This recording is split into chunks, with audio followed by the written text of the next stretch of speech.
All right. Okay, so I'm going to go ahead and we're going to get rolling here.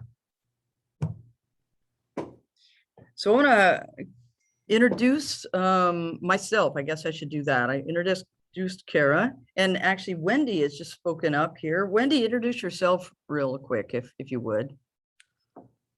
Yep, had to find my mute button. Yes, Wendy Bryden, hailing out of Moose Pass, Seward area.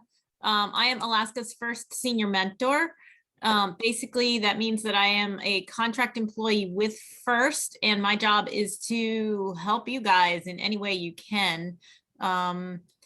If you need I'll put my contact info in the chat, and yeah, let me know anytime throughout the year, the season, if you have certain questions. I coach FLL in Moose Pass, I think 7 or 8 years now, and also well, FLL Explore, FLL Challenge, so, and familiar with the other programs as well. Anyway, so that's who I am. I'll be helping out a little bit later with when Allison gets to the game. And yeah, please just let me know whenever you need anything. So there's a ton of resources out there, and yeah, too much if you are just getting started, but I'll let Allison take over now. And yeah. Okay, thank you. And I'm Allison Cooper. I am the partner. So I sort of run First for the state of Alaska. And I'm with JADC, Juneau Economic Development Council. I'm in Juneau. I've been coaching a long time. So this is year 12, coaching a couple of First Lego League Challenge teams. I dabbled years ago, once very briefly, in what's now FLL Explore. So my knowledge there is much more limited. Wendy is going to be a lot more helpful on that. If you've got little kids and you want somebody to help with that, Wendy's great. First Tech Challenge, I'm a little more, my kids went through that, and that's a really cool program too. And then Kara's here to help us. She's going to help us out. And I threw something about our sponsors on the bottom there, because none of this works without our statewide sponsors. So Alaska Airlines and GCI are helping us out. All right. And Elaine Todd used to run this coach training. So a lot of the slides that you're going to see, especially the ones that are completely loaded with information, are from Elaine Todd. She's our Alaska State Judge Advisor right now. She used to coach FLL and FTC. She's a wealth of information. So she's a good person to reach out to, especially on judging issues later in the season. And can I say something real quick, Allison, about the AOF robotics? She has a nonprofit. So if you're looking for grant money, in order to get grant money, sometimes you have to funnel it through a nonprofit. Our team in Moose Pass has received a lot of grant money, but we have gotten it through AOF robotics. So yeah, if you're thinking of grants, let me know about that too, because I can help you out. All right. So First Lego League, we're going to talk about how it works and how you can do it. But these are some of the things that kids are going to get out of it. Yeah, I'm a STEM geek. I was a geology major, but really the things that I see that the kids get out of this are way beyond STEM. I watch the kids that have gone through the program, my own included, and those are the kids you want working on projects with you when they're older. Those are the kids that see challenges and they're the ones that tackle them and figure out ways to work around them. We all know adults, and sometimes it's us, right? We see a problem and go, oh no, I don't know what to do. And we just kind of stop. These are the kids that work together and figure out ways to work around them. It's just a different mindset they develop through this. It's great. Okay. All right. This is what we're going to do. And that whole first side, we're going to kind of scream through. So yes, we're going to go really fast through that, because I want to spend some time on the more mechanics of how am I going to do this. So I'm going to give you the slides, and in fact, I need to get you a link to this. Remind me to put the link in the chat. I'm going to have Kara do that. And I'll give you the link. So you've got all these slides, you can go back and pull these things out, because some of these slides have got just tons and tons of information on them. And I'm not going to spend much time looking at them now, but they're great things to go back to. But we're going to go and we're going to get an overview of what FIRST is in FLL. Then we're going to look at the parts of what you're going to be doing this year.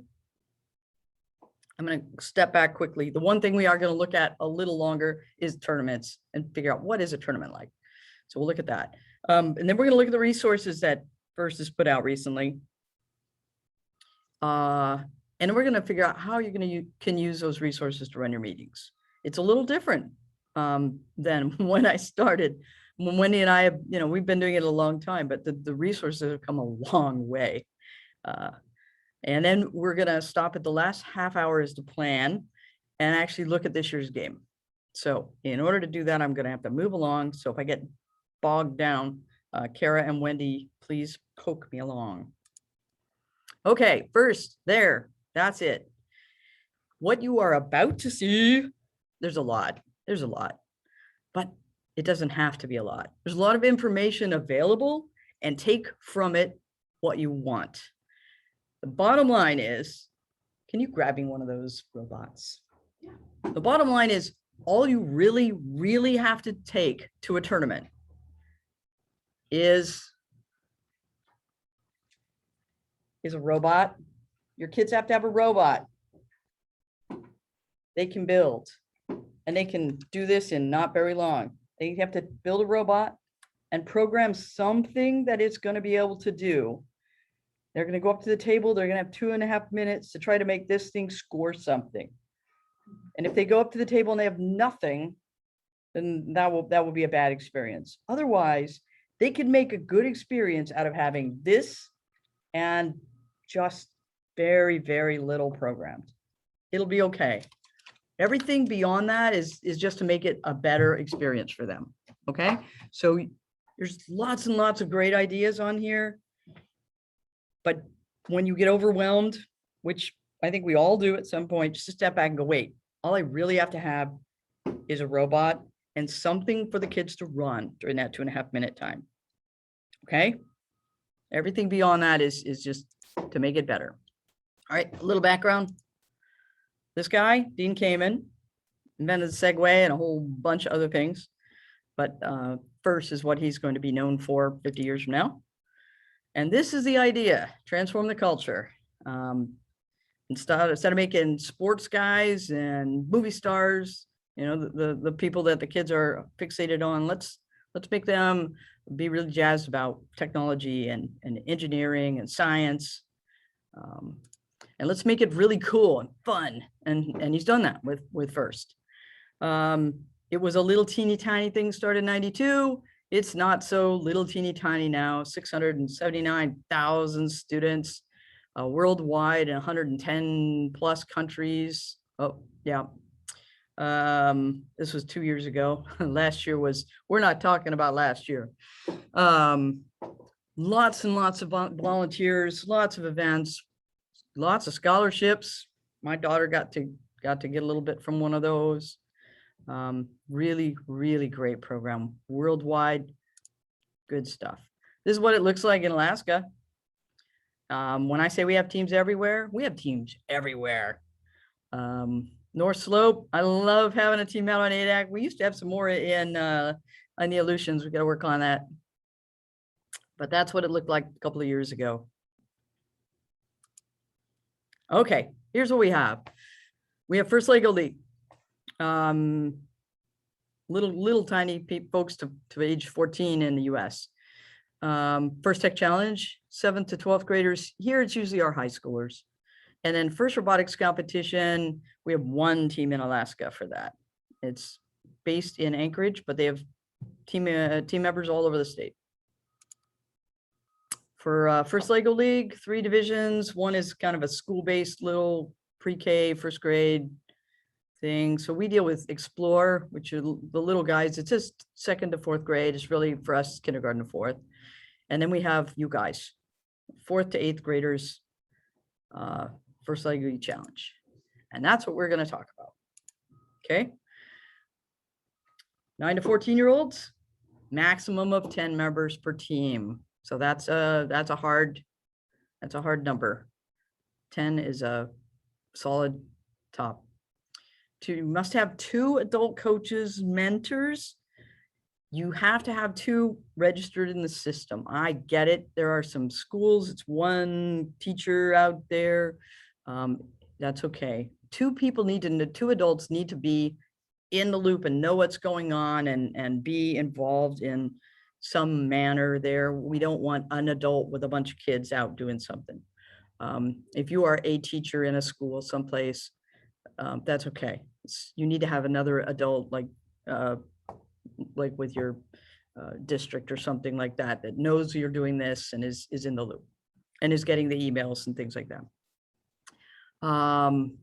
And there you go. They don't have to be a school team. Mine's Girl Scouts, community teams start up, a couple of friends start a team, things like that. Okay. Okay, here are the parts, 4 parts, core values, which is, we'll talk about that. I think that's the biggest part, quite frankly. That's not the hook. The hook is those Legos, but the core values are very important. And we have an innovation project. And then we have the robot design, the robot game, they're connected. The challenge is released in late August, and we have a lot of material that you'll see to use. And then this is just a general season calendar. We're looking at qualifier tournaments in December, January this year. And state championship probably late January, early February. The World Festivals in April in Houston. All right, registration. There is the website firstinspires.org. If you are, well, you'll have to have a login there. It's super simple. Hopefully most of you have there. If your team is registered, someone had an account there and got you registered. You can do all the things in there. We'll go look at that dashboard later. That's what it looks like. And in there, let's see, you can invite a coach, another coach, or your team members, which you will need to do once you know which kids you have. You invite their parents, actually. This is where you would order your field to play with. And if you wanted to order a robot, you could do that there. There's a team information thing there. You can go change your team name every day if you want. Doesn't matter, it's okay. Any other information about your team. We're gonna go talk about this little thing up here at kind of the top. It says Thinkscape. That is going to be your friend, or at least it's become my friend. If you want to volunteer for a tournament, to come help at a tournament, there you go. All kinds of good things on this page. All right, budget. I'm gonna leave this on here. Most of you, somebody is helping you out, like either already registered your team or something like that. But we'll talk about the things you need. Here's one robot. EV3 is the one that I showed you a second ago. There's a Spike Prime robot, which is this happy little, the one you'll use probably will have wheels on it. Oh, here's one. I have a Spike Prime. Wendy used those last year, so she is much more adept with Spike Prime than I am. So she can give you some Spike Prime advice. Team meeting guide. This is one of those new resources that we'll talk about.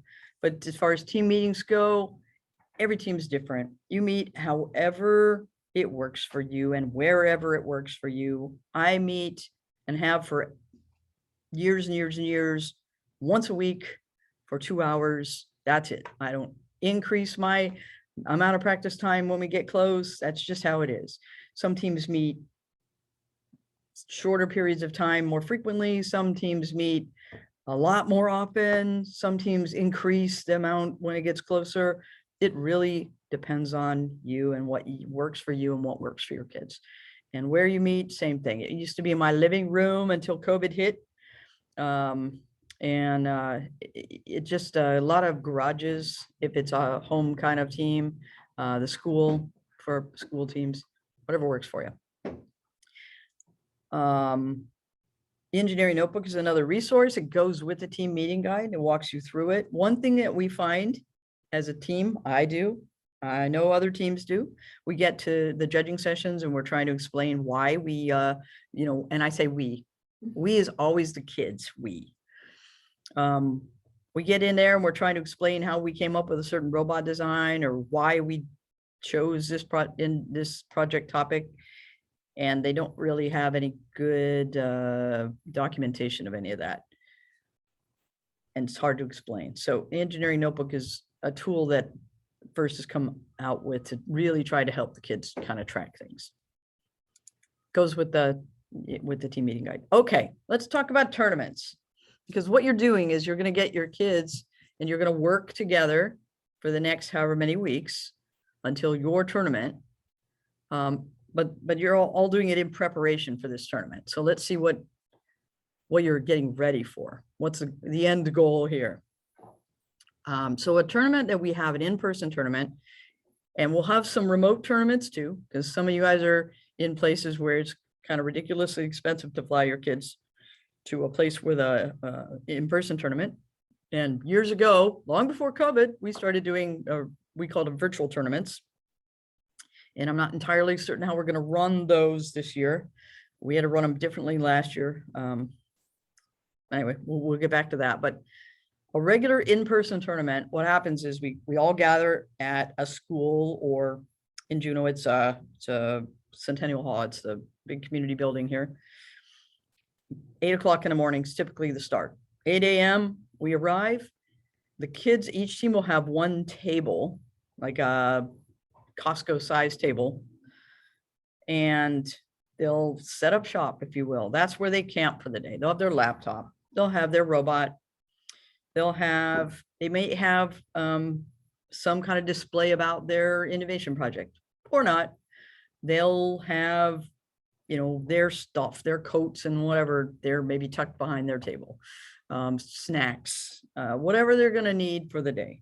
That's where they hang out. There's usually a coaches meeting that I'm trying not to be late for, usually about 8:20, something like that. And then 2 things your team is going to do in the morning that's really important. One is a judging session, a 30-minute judging session. So if you've done First Lego League before, like back in the past, it's changed. We used to have 3 judging sessions and you had to figure out where in the schedule you were. 1 judging session, everything gets taken care of at one time. So 1 judging session, and we'll talk about that, and a robot practice round. So the kids are going to go up to the real robot table, and they'll be called in, they'll line up, they'll be shown where exactly to line up and exactly how that will work when it's time for the game. So it's kind of got a couple of different goals. One is to walk them through the process so they know what to do, and so it's smooth later. One is to make them so they're not nervous about it.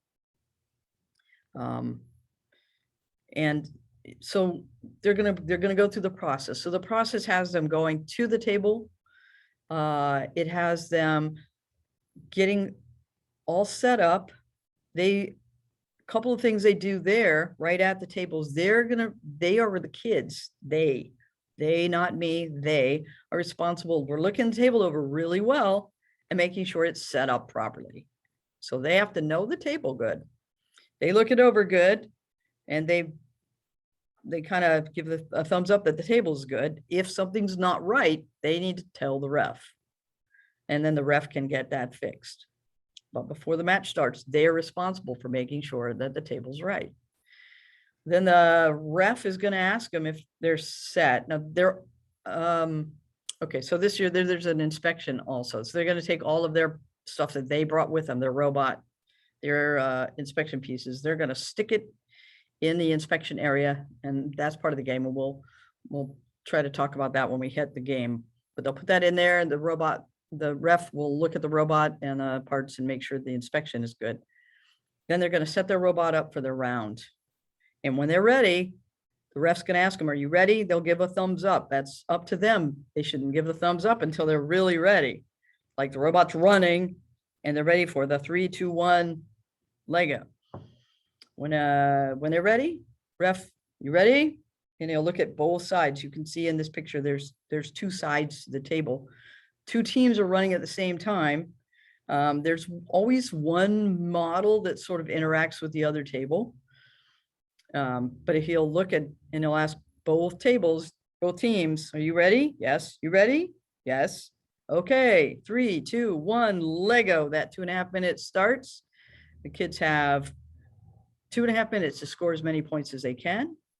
And at the end of that 2.5 minutes, they stop the robot. Don't touch anything. Referees go around and mark on their little clipboard. They did this, they did that.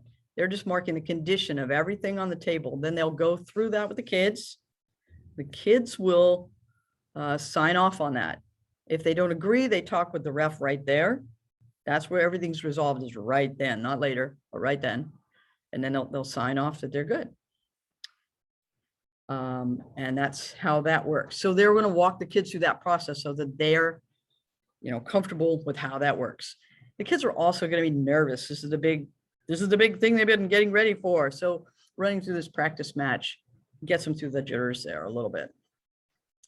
So that's in the morning. The other thing that's going on all that time is that there will be some practice tables out, and teams can be, running and trying things, and, oh, that's not working quite right. Do that. Even if it was perfect when you left your house, it's not going to be perfect at the tournament. Things jostle a little bit. You'll want to run your robot, run everything, make sure it's good. If it's not, that's why the practice table's there. You can adjust. And then you have, in the afternoon, there'll be an opening ceremony.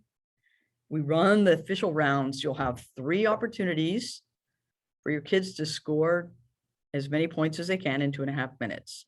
One of my very favorite things about First Lego League is that only the top score counts. So they go in and the robot totally tanks, and you can grab your kids and go, no worries, it doesn't count because the next round will be better. We got 2 more tries. And so it's just the top one. So it doesn't matter if the second best one was 0 or almost the same as that top one. It doesn't matter. So long as the next one's better, you're good. So there you go. Top one's the only one that counts. After that, we'll have medals. Everyone gets a nice First Lego League medal and trophies for the teams that place in judging and the top robot game score. And then and that's all part of a closing ceremony. So there'll be a packing list. We'll get some information out about the tournament when it gets closer. The kids will want snacks. It's a long day. It's an emotional day. Things don't work right at the tournament. They just don't. Things that work perfectly all year long don't work at the tournament.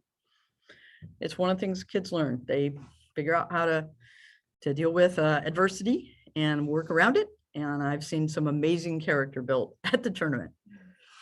But it's a fun day. And if you start asking kids about their favorite part of the tournament, it's usually, or about First Lego League, it usually comes back to something about the tournament.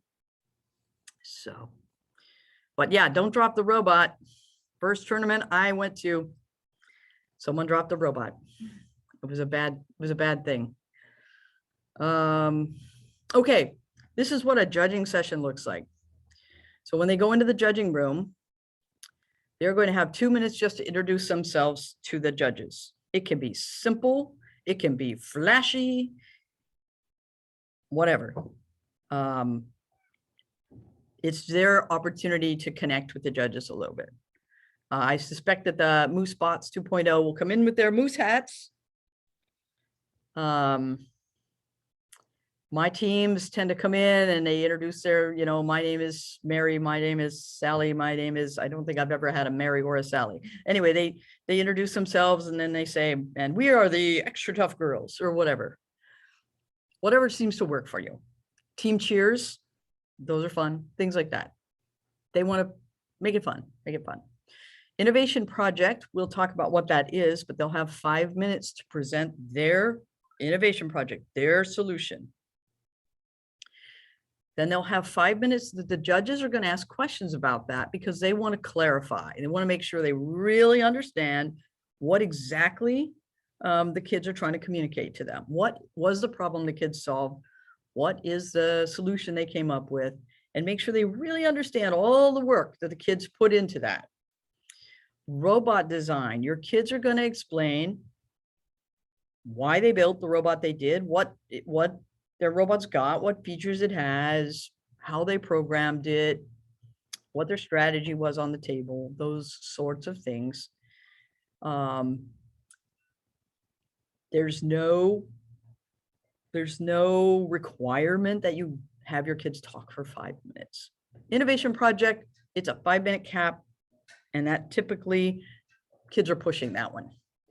Robot design, sometimes teams come in, they don't really even have anything that they know what to say. Here's my robot. That's okay. That's okay. The judges will ask questions.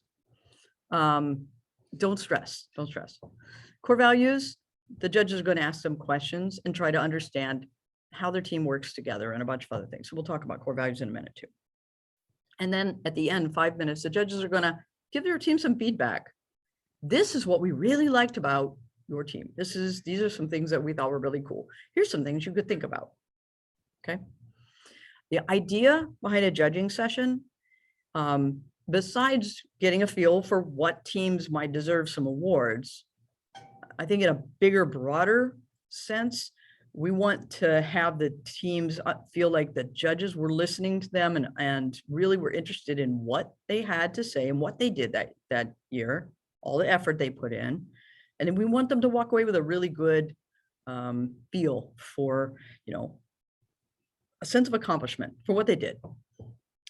Judges are really attuned to the level that, we have brand new, we have a team full of 9-year-olds and they're all new. It's kind of squirrely and they might have an innovation project that's this deep, tiny, just barely. And the judges will catch that and they'll start asking questions that are kind of tuned to that. And then we'll have a team that's been doing this a long time and is headed to Worlds. They'll get asked different kinds of questions. We want every team to have a good experience. We don't want a team to walk out and say, wow, the judges were rough on us. That's never, ever the experience we want a team to have. Wendy, you've been a judge a super long time. Any other thoughts just on the general judging process? I'm going to go through different categories here in a few, but over the overall judging comments. I was actually answering some questions in the chat, but one thing I will say, if you have an opportunity, even as a coach or especially if you're new to this, look at when the tournaments are happening. And if you are not involved in a tournament, it's a really great way to learn more about what is expected to be a judge, and anybody can volunteer to be in those judge sessions. So, or encourage a parent, if you have a parent or two that's really into it. I've gotten some parents more involved that way by getting them to judge, and then they just totally fall in love with the program. And so that's just a little piece of advice. You will learn a lot by judging. You don't have to have any specific experience to judge. People are like, well, I don't know anything about programming robots. Well, that's okay, because there's core values and there's project, and all the judging takes place based on the rubrics, which, so you do not need to have any technical expertise to become a judge. So I encourage you as a coach, if you have an opportunity to do it, or any of your other team helpers, to do that, because they will learn even more. So. All right. And I'm going to put a little side note in here. I'm in Juneau. We have one first Lego League tournament in Juneau. So I've never been able to be an actual FLL judge per se. But I was an FTC judge. Do that. If you can't be an FLL judge, or even if you can, be an FTC judge. It's a different process. They're looking at some different things, but just the overall idea of things is still quite helpful. And you'll be inspired. Trust me, you'll be inspired watching the FTC kids. So there, my ad for FTC judging. Okay.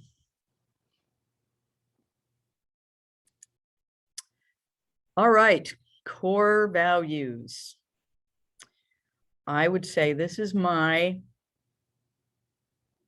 biggest part here.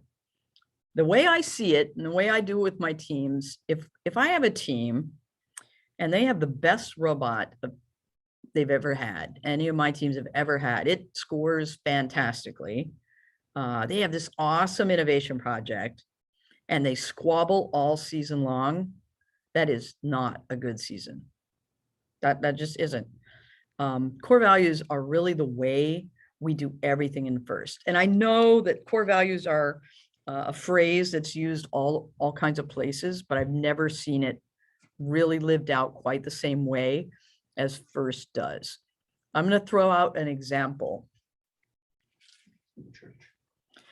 As an example, last year, First Tech Challenge had to figure out a way to play remotely. FLL, we've been able to do that. First Tech Challenge had to figure out a way to play remotely. And when they did that, they made it so that the teams scored themselves. And no one worried. Not no one, almost no one worried. We're not worried about teams cheating. My worry was that teams wouldn't know the rules quite well enough to score themselves properly. That was the closest thing that I was to worried about that. Not worried about teams cheating because that's just not the culture of teams in first. That's not what we do. My first tournament, I mentioned that someone dropped a robot.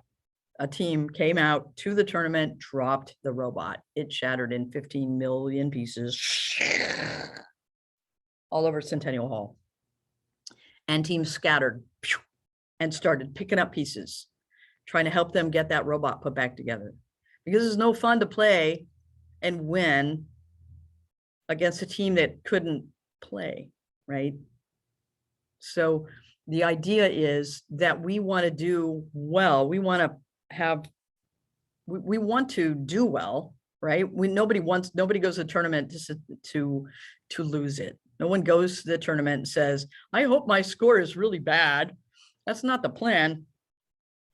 But we want our best to be better than their best. You know what I mean? We want to do well, but we also want them to do their best too. And it's sort of that attitude. So the core values are what we do all year long, not just at tournaments, and how we want our teams to work together.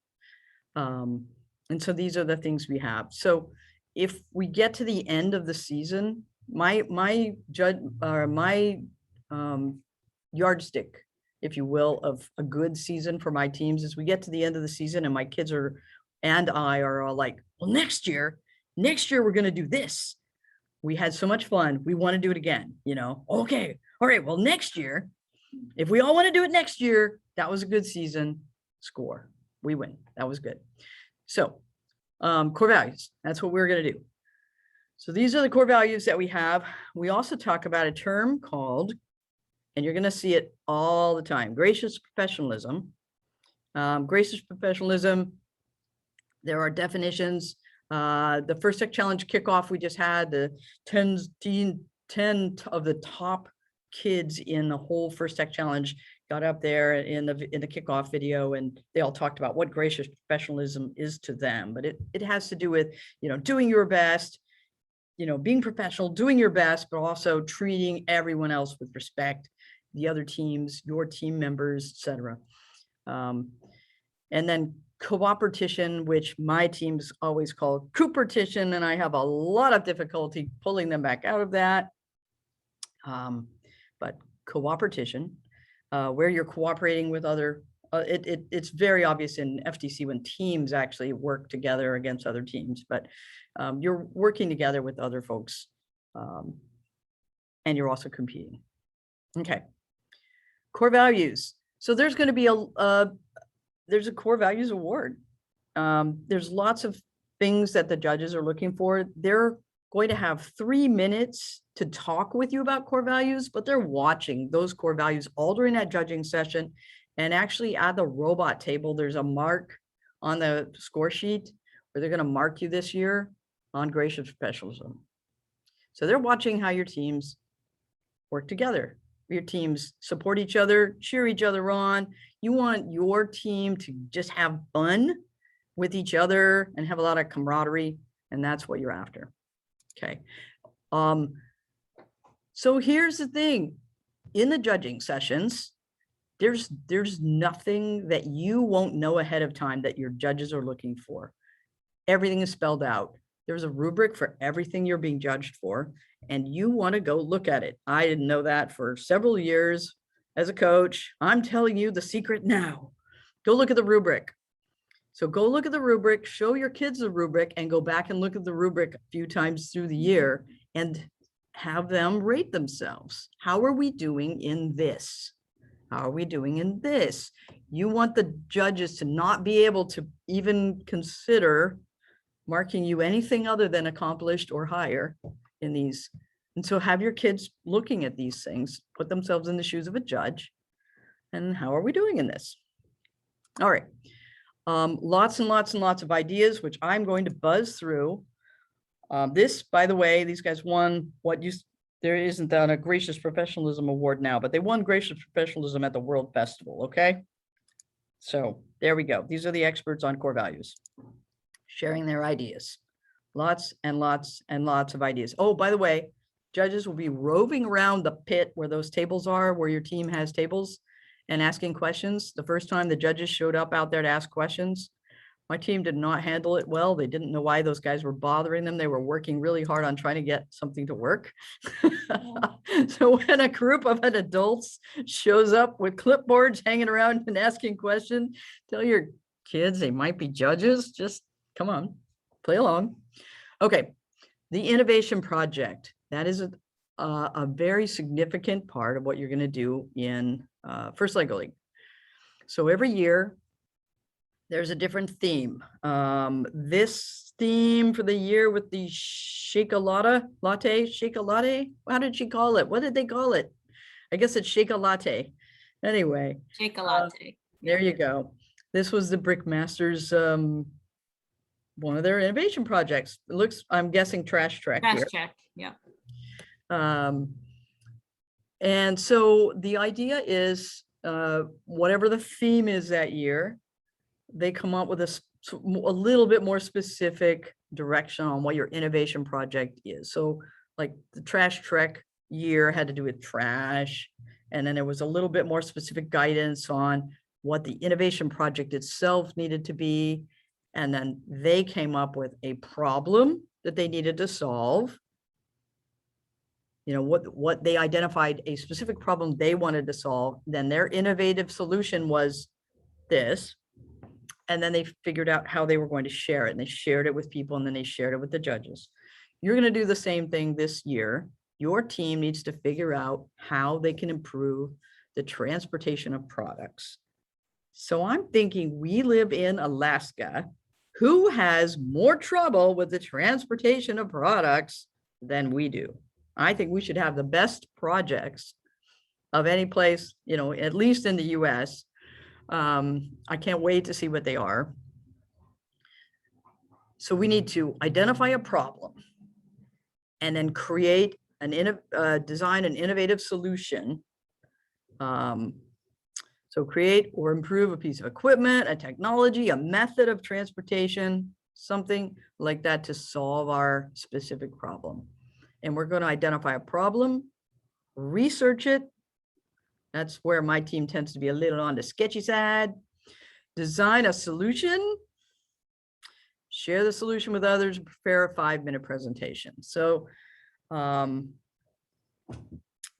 the idea is that they're going to try to nail down a specific problem, and that innovative solution can be something no one has ever dreamed of, or it can be like making a change, a slight change to something that already exists. It can be taking something that already exists and using it differently. It doesn't have to be completely new, but it can be.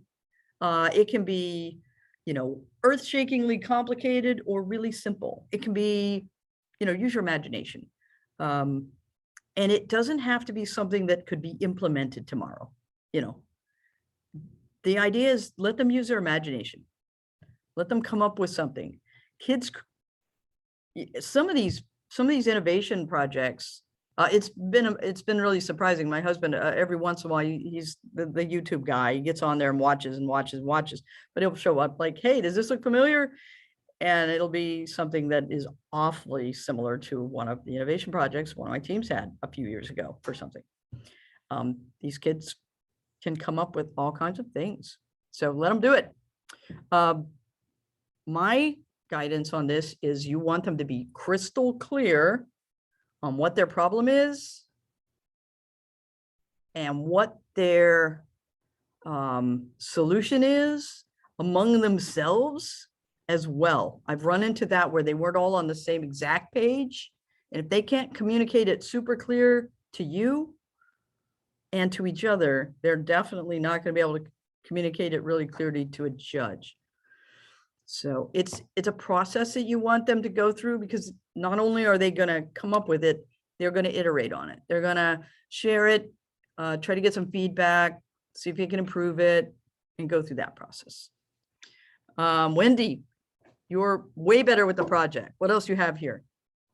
Yeah, you were kind of hitting on it at the end there. I think that it's really one thing that's fun to do, harder now because of COVID, is to take a field trip somewhere that might be like a transportation hub in your community. For example, here in Seward, we have the shipping area. Maybe, you can get a field trip over there, maybe go to the post office, go somewhere, or maybe go to a FedEx place. It helps inspire the kids initially to get project ideas, to be able to, or if you cannot do that, talk to some of these people on Zoom. Everybody's used to Zoom now. Last year, we did a ton of interviews over Zoom with my team, and that really helped my kids. They ended up doing a project with disabled individuals and helping them create a part for their the sit skis that they use at Alyeska. But it started out with, well, how do disabled people do this or that, and evolved into this whole thing. But we talked to a lot of different people that were disabled, people that help disabled people, people that work at ski resorts.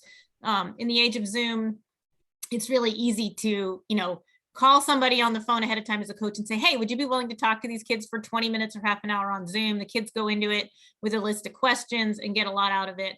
Also, once you come up with an idea, it's really great if you have the time before the tournament, and it is part of the whole process, you can then go back to maybe the same experts or other experts in the field and say, hey, what do you think of this cool idea?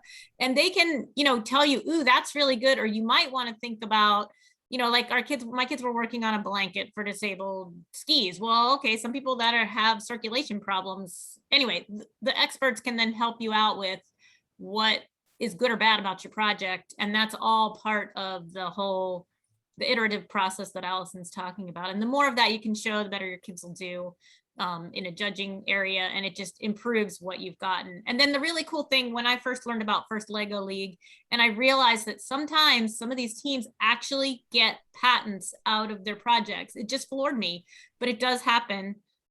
So yeah, it's amazing what kids can come up with. So let them be creative. No idea is a bad idea, but let them work through the process. So yeah.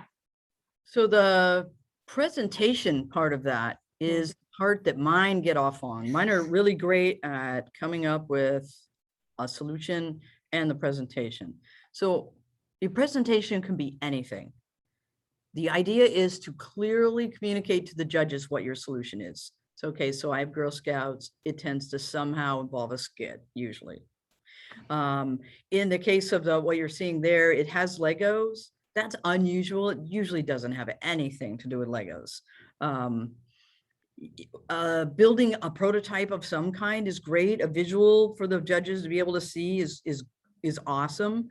Doesn't have to. I've seen a team that came out of the judging room with their guitars. I don't know exactly what they were sharing, but it looked really fun. Some of the best presentations didn't have any gimmicks at all. It was just kids that knew what they were doing and sounded very professional and were talking about it and really knew their stuff. PowerPoint presentations can be good. In the old days, we would say be careful of that because things can go really bad. The tech, they're getting way better at that with the days of COVID. But the kids will have 5 minutes and they have to set everything up on their own. So keep that in mind. They're gonna have 5 minutes from the time they walk in, from the time they're done with their, it's going to be the second thing. So they have their couple minutes to introduce themselves, and then 5 minutes from that point on to share their presentation. So time is an issue, but whatever. Costumes are encouraged. Have them fun. I mean, this is the time to have fun. We had the team that had the I can't remember, they called it a goofy name, some kind of disease, but they had ski helmets. It was the space theme year, Into Orbit, and they had ski helmets were their helmets, and they had polka dot stickers all over their faces for whatever their terrible illness was, and they just had fun. This is the good time. Let them run wild with it, but make sure that they can communicate it really clearly. That's the trick. There you go. All right, I'm going to move on. Project. But the thing that Wendy was talking about with patents and stuff, there's something called a Global Innovation Award. A team that goes to state that wins their project will be our nominee for the Global Innovation Award, and then they go and they can be selected to go on to Legoland, is where, I don't know, maybe it'll be virtual again, but go on and Yeah, I don't know what they're doing now for I don't know. the actual award, but it's real. If you come up with a really cool, innovative idea, the best one in the state essentially gets to continue on. And typically, I think associated with the Global Innovation Award is, money to pursue the patent and going on with actually developing your idea. Yep. So there we go. We've beaten the thing to death. Lots of ideas that first will help you with this. Okay, but again, rubric, that is the thing. Keep pushing your kids right back to the rubric, because that will help them focus on the other parts, the iterate, the research parts of it, the things that they really need the meat, other than just let's make the cute costumes. Okay. All right. And some information about it there. Good to present. And here are a bunch of great questions that you can look through later about that the judges are going to be asking. When the judges ask questions about the innovation project, they're really trying to get good clarity on what did your kids look at? Did they look at other ideas? How much digging did they do? And then to get clarity on what their idea was. Okay, so now we're going to look at the robot game and the robot design, kind of all mixed together, which is maybe not the way I should have done it, but that's what we have. They're related. Come on, let's be real. They're related. Okay. So let's look at the robot game. This is how it's done. We have a 4x8 field, and you have a mat, you have the models, and your kids are going to have 2.5 minutes to score as many points as they can. There are, I don't know how many missions this year. If I looked at the book, it would tell me. Anyway, I'm not going to look at the book yet. And your missions are going to be completed by your robot. The kids are going to program these things in advance, download it to the robot, and you only take the robot up to the table. There's been some confusion. I've had people ask me about that. 17, Allison. 17 okay. So when you program your robot and you're doing all your work ahead of time, it's really convenient to have your robot connected by Bluetooth, and you just kind of download and run and that sort of thing. But when you're at the tournament, you're going to download it to the robot, and then you're going to take the robot only into the playing area and run just the robot, and all your programs are run from the robot. So you need to make sure you know how to do that, and you practice doing it that way. So you're going to run missions. The robot can go out, come back. You can make a change in home, and then send it out again in base, pardon me. Send it out again, comes back, do it, send it out again. 2 robot operators at the table at a time. And what it means by that is up in that area around that white semicircle, quarter circle, whatever that is.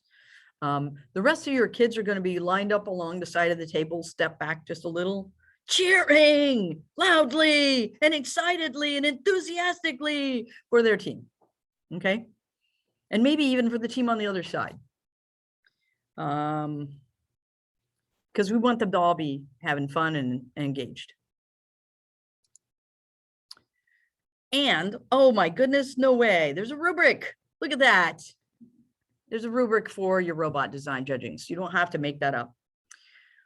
The robot design, when they're judging the robot design, they're looking for a number of things. They're trying to figure out, your design of your robot.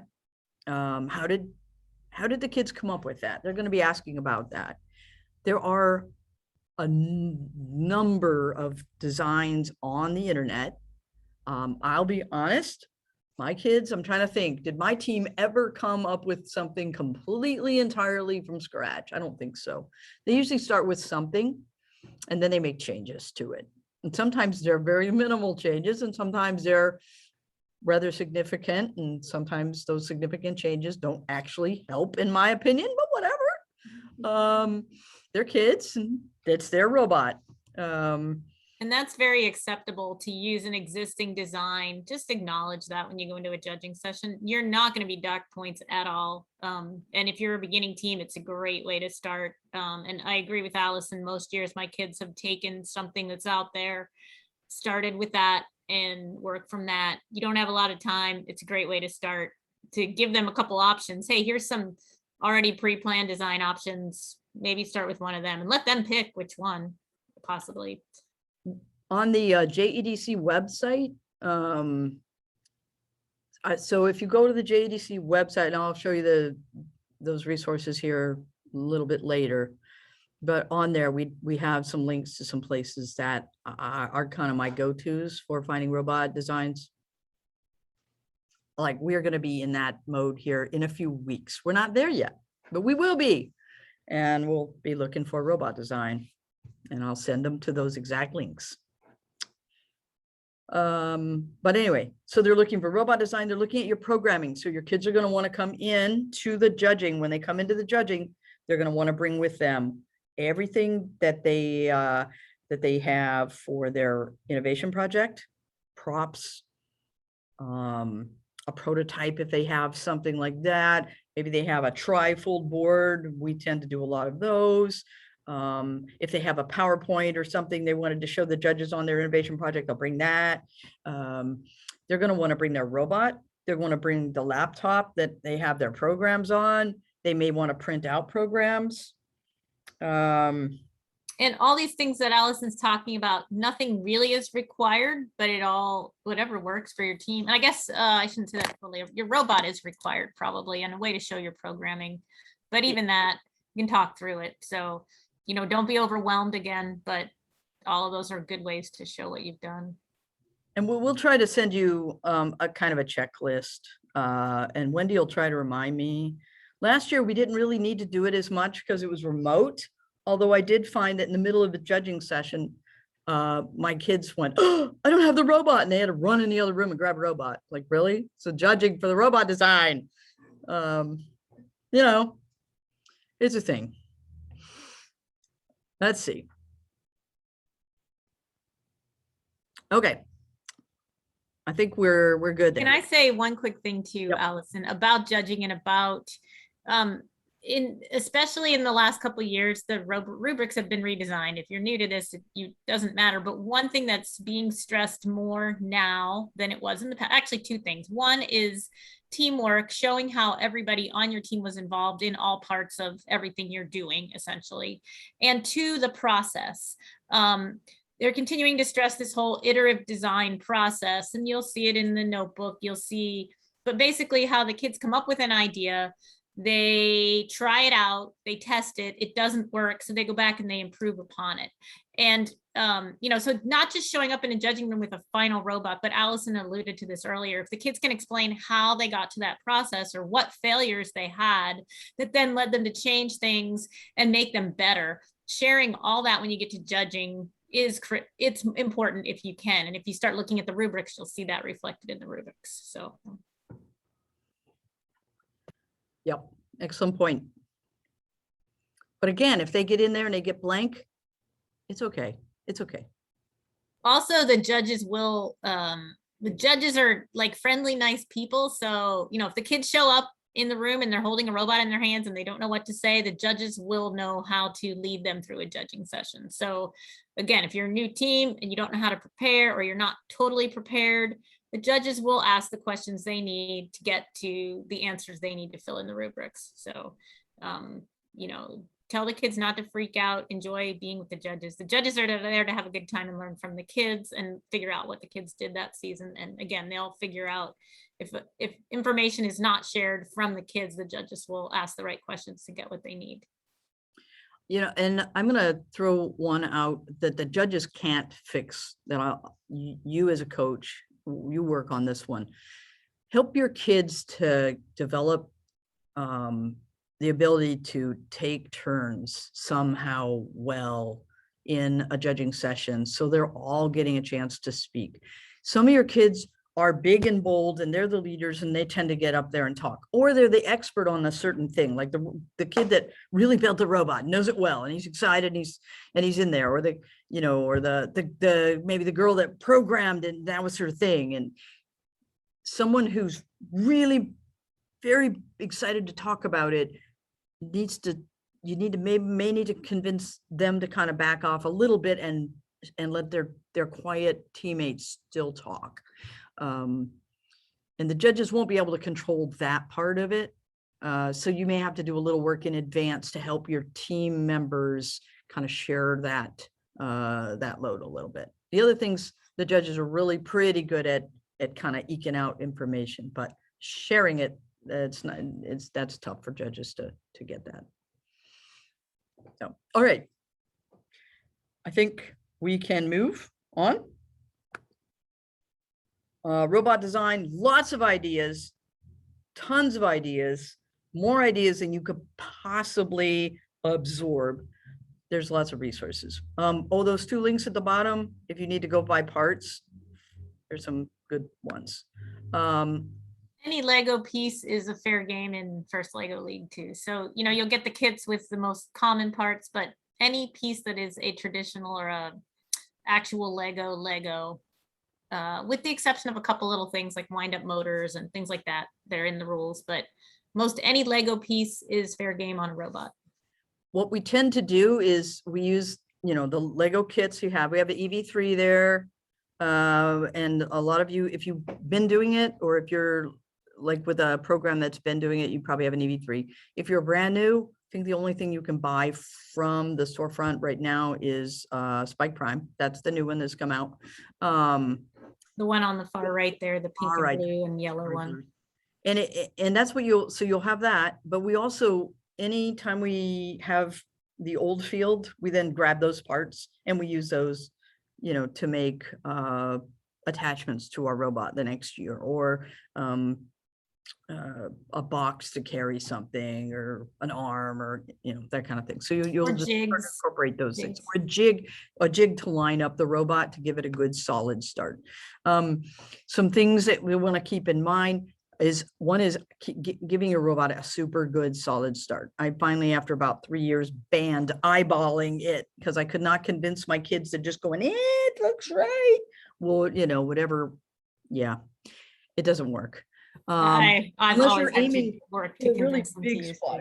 If you're aiming for a really big spot, you can eyeball it and it'll work. But if you're trying to get like to a teeny tiny little thing on the other end, eyeballing it is not going to work. I'm a fan of backing it against the wall. I like to get the robot go out and back against the wall every once in a while to straighten itself out. Basically, if the robot goes out and it does about 3 turns, it's going to be a little off. And you're going to need to have some way to get your robot kind of reoriented. So keep that in mind. It's great to have your robot go out and do multiple things at a time. It'll save a lot of time, but only if your robot doesn't get lost. So keep in mind that every time your robot turns a little or pushes something, it kind of jiggles it a little, and you may have to help your robot figure out where it is. Sensors, you know, follow a line, or straighten up on a line, or back up against a wall, or line up on a mission model, or something like that can help you out. I highlighted slowed down You know, the robot doesn't do the same thing it won't do the same thing every time. Slow down, slow down. I sometimes make my kids slow down to a ridiculously slow amount. And then after it's good, then they can start to speed it up again. But slow down. That would be my first thing. Anyway, lots of ideas on how to help you out are out there. And there's some more of those on our website.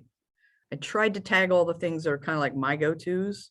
If you have something you discover that's awesome, send it my way and I'll put it on the website. Lots of other great ideas. And tons of questions that the robot judges will ask you. And my thought on these questions are, ask your kids some of these questions, especially like core values. There's a bunch of core values questions there.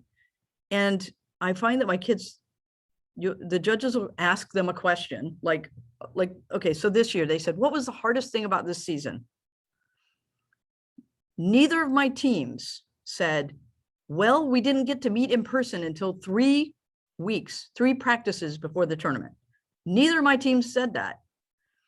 And they just didn't think about it because they hadn't really thought through that question ahead of time at all. And, you know, I just kind of was amused by that. And I mentioned it later and they're like, oh yeah, you know, that was absolutely the hardest thing about the season.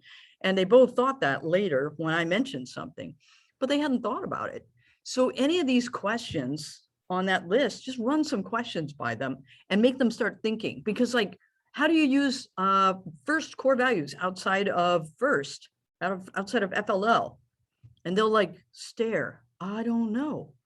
Well, teamwork, do you use teamwork outside of FLL? Well, sure, okay. So they have a chance to think. If they have a chance to lubricate the brain a little bit, they'll be fine. But if you catch them flat-footed, then they get rattled. Okay, so I would just suggest you give them some of those questions and just let them think every once in a while. All right. Are we at we're at the 11:06 point. Okay. I'm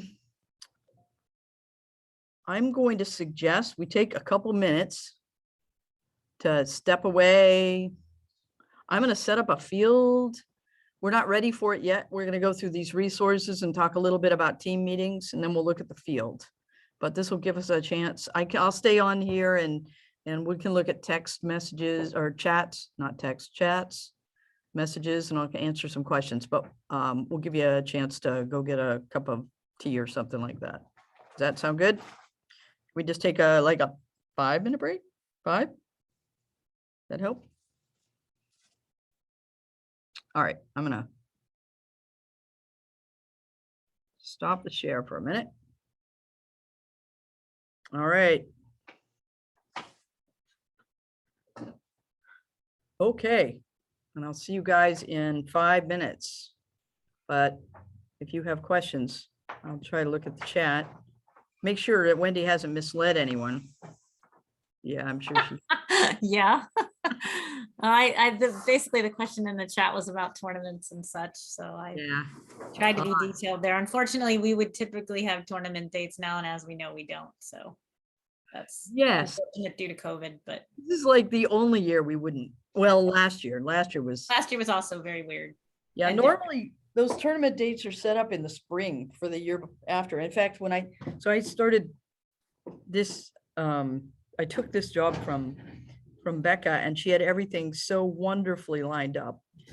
I took it in, let's see, she left in March or April, and she already had everything lined up for the last season.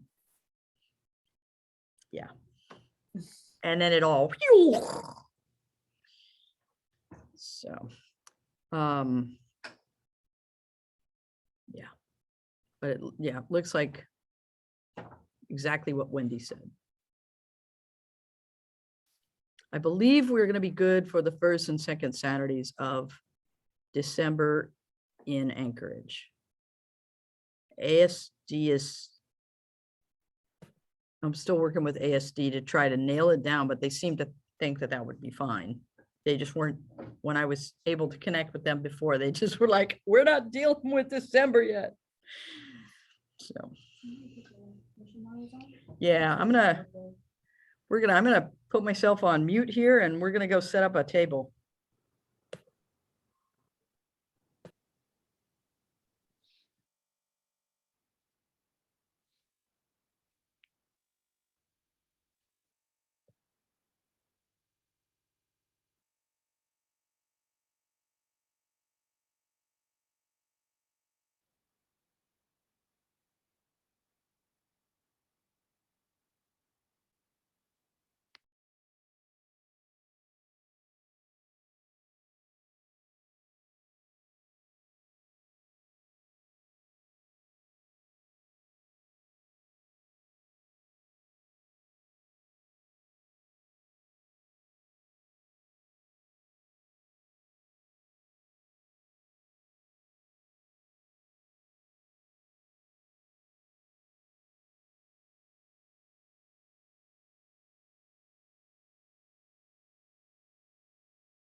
Okay.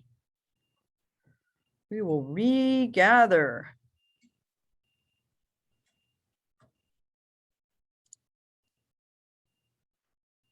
Let me get my screen back up. All right. When do you think we're ready? I'm here. Don't know about the rest. Hopefully other folks are here or back. All right. Well, I'll catch up, right? Okay. So, whoops, that's not what I meant to do, and I'm not entirely certain how I did it. All right.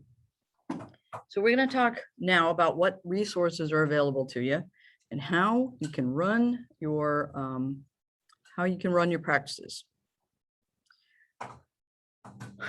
Let's see. I haven't tried clicking the link with my one screen. We're going to see how this all goes.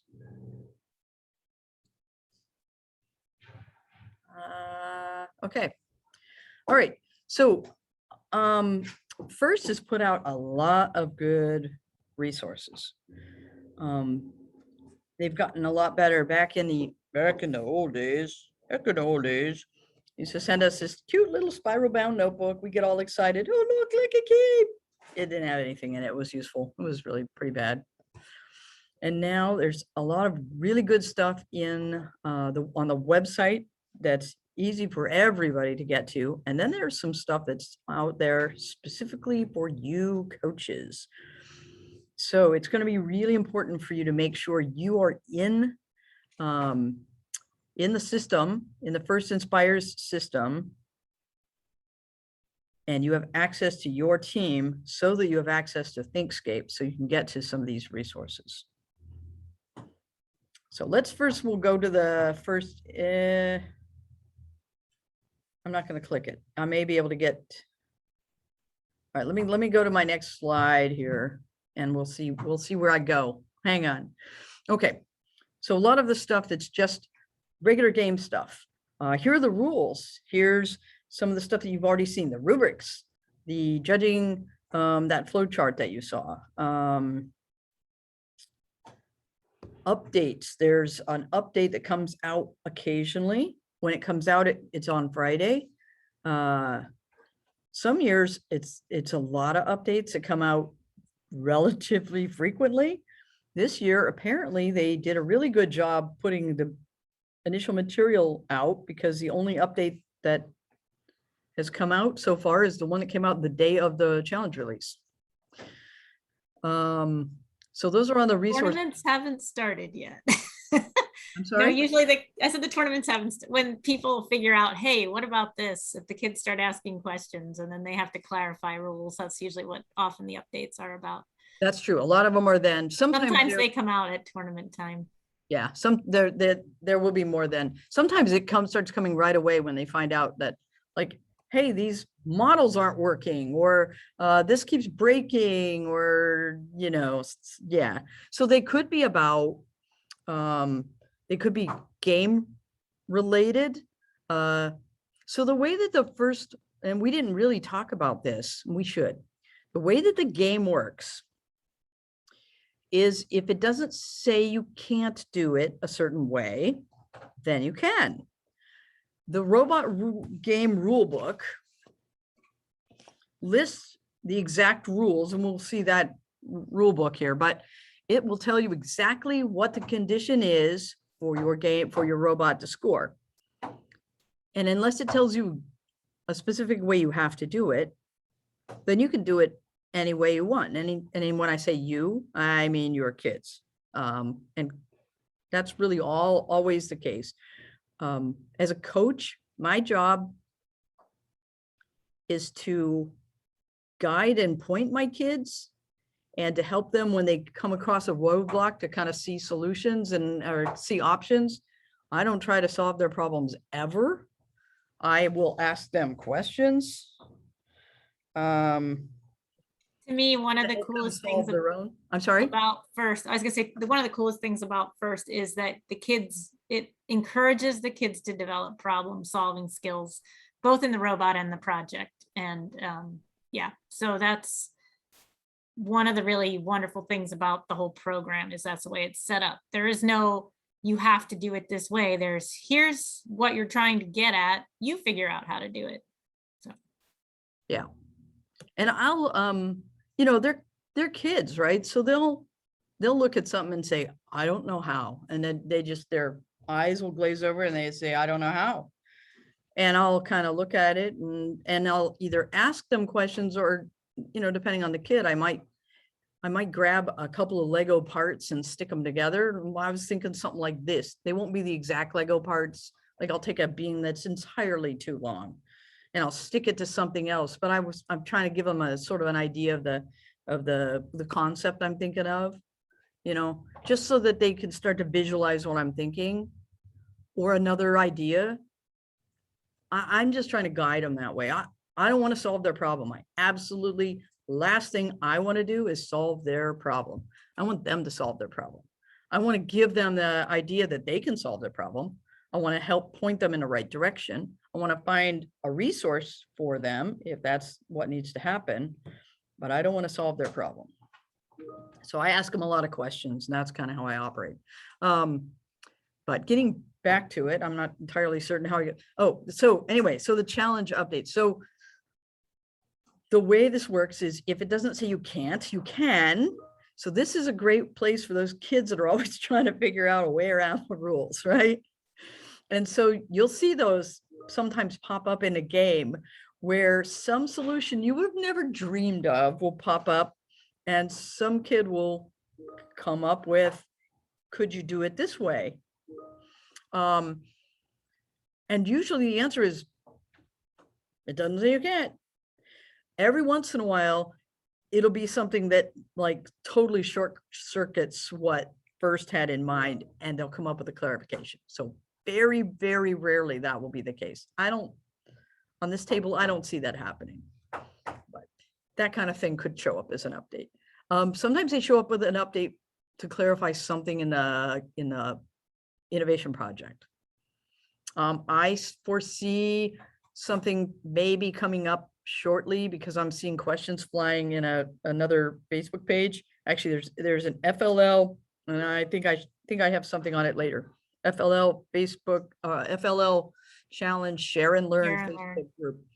And I'm seeing something flying about our people. Could you do a project on people, moving people? So my gut on that is that I think it's saying no. I think we're talking about cargo. I think we're talking about moving things. I think they're going to say no on the people, but I wouldn't be surprised if we end up with an update that addresses that. Okay, so anyway, the bottom line is every once in a while check for updates because sometimes they can be really important.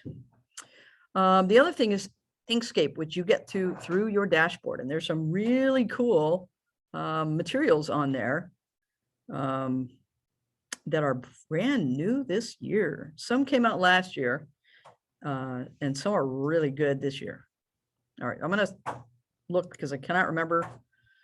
Okay, so that's what the resource library, the challenge updates and resources, that's what it looks like. So all you do is you go to firstinspires.org and you select programs and First Lego League Challenge. You just chase it down through that. And so you have that list there. There are your season launch video, your robot game missions video. Those are really good to watch. Season launch is 2 minutes, 2.5 minutes long. It's a fun little intro.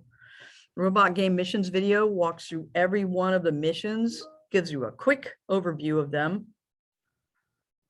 So you can see what's up.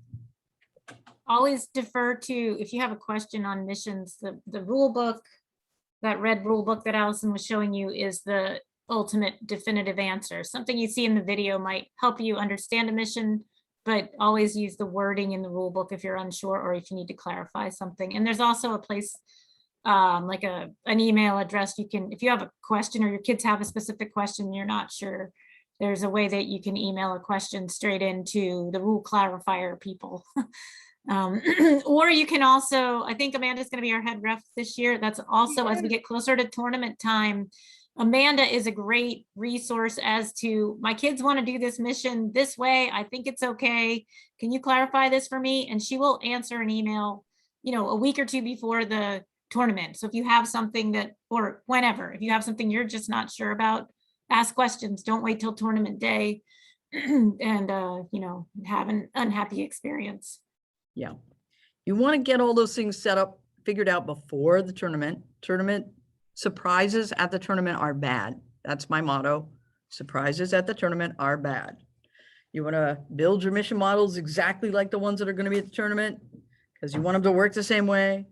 You want to get all of any questions you have about any of these things resolved in advance. So when you get to the tournament, you know exactly what to expect.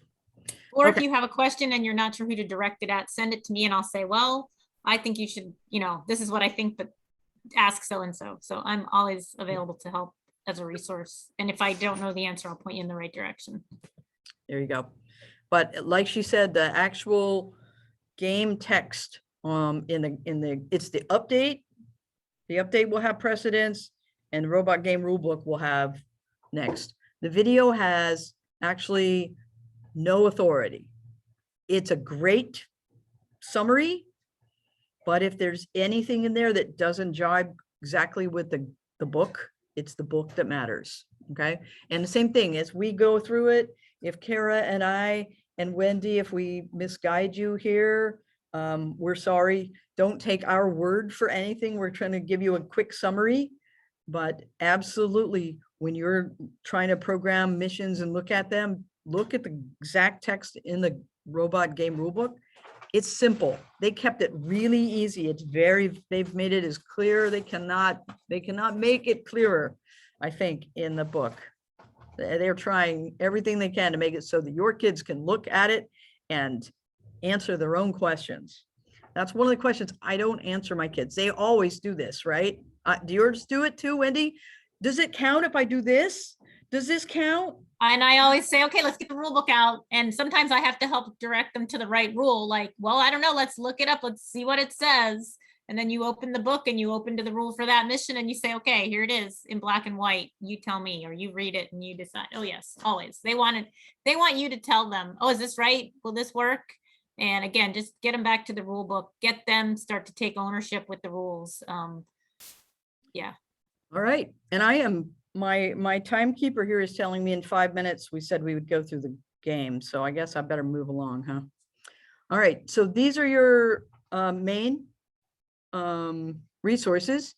The build instructions for your mission models that come are here. Okay, but ThinkScape. So the way you get to your ThinkScape is that dashboard that we saw earlier. You log right into your dashboard, which I'm going to do. Hang on. Let me. If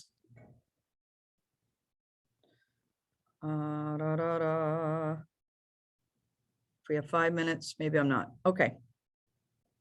This is great. I don't know how I got to this before. Let's go. Let's do this. Okay. So the firstinspires.org website, you go there, log in. You see up the top where it says log out. I can log in. I'm already logged in, so I'd go to my dashboard. If I go to my dashboard, I click that ThinkScape at the top. I am going to do it. All right. I'm going to log. Let's see. What am I going to do here?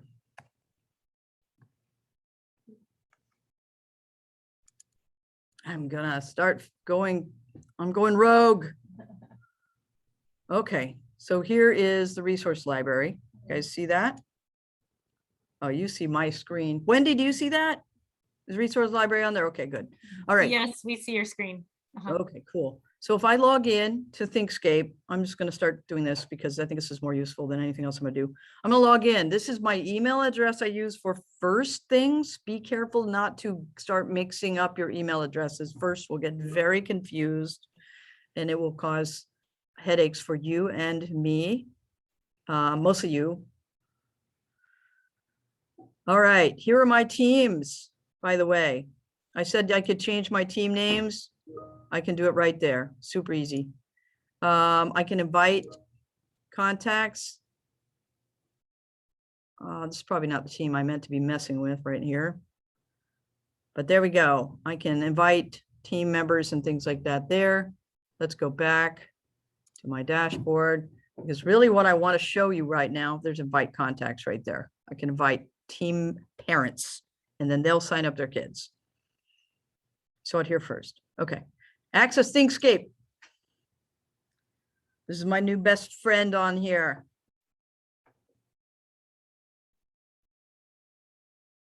We might be a couple minutes late, Kara. All right. You're going to see that team course. Click here. Be patient. It took a while the first time. It didn't pop up quite so instantaneously the first time I did it. You have an interactive robot game rulebook here, and it's awesome. I'm just telling you now. I'm clicking it. I'm just going to do it. It's pretty cool.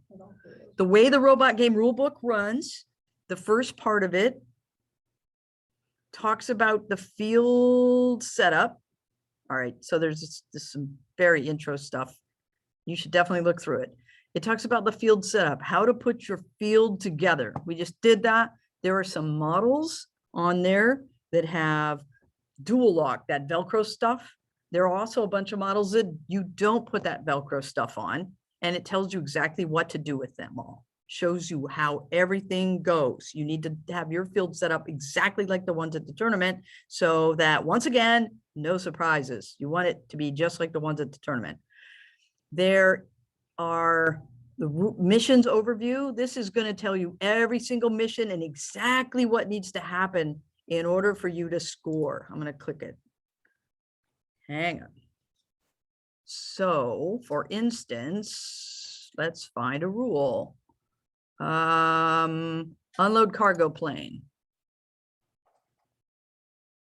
Okay, the blue part, this is the rule. This is exactly what has to happen in order for you to score, and everything is counted at the end of the match. It counts down, and that's the end of the 2.5 minutes. Robot test turns off, and now the referee goes around and checks everything, what the condition is at the end.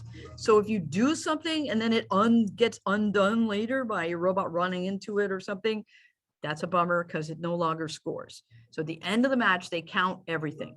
If this is the condition, you get the 20 points. If that is the other condition, you get the 10 points. Read them super carefully.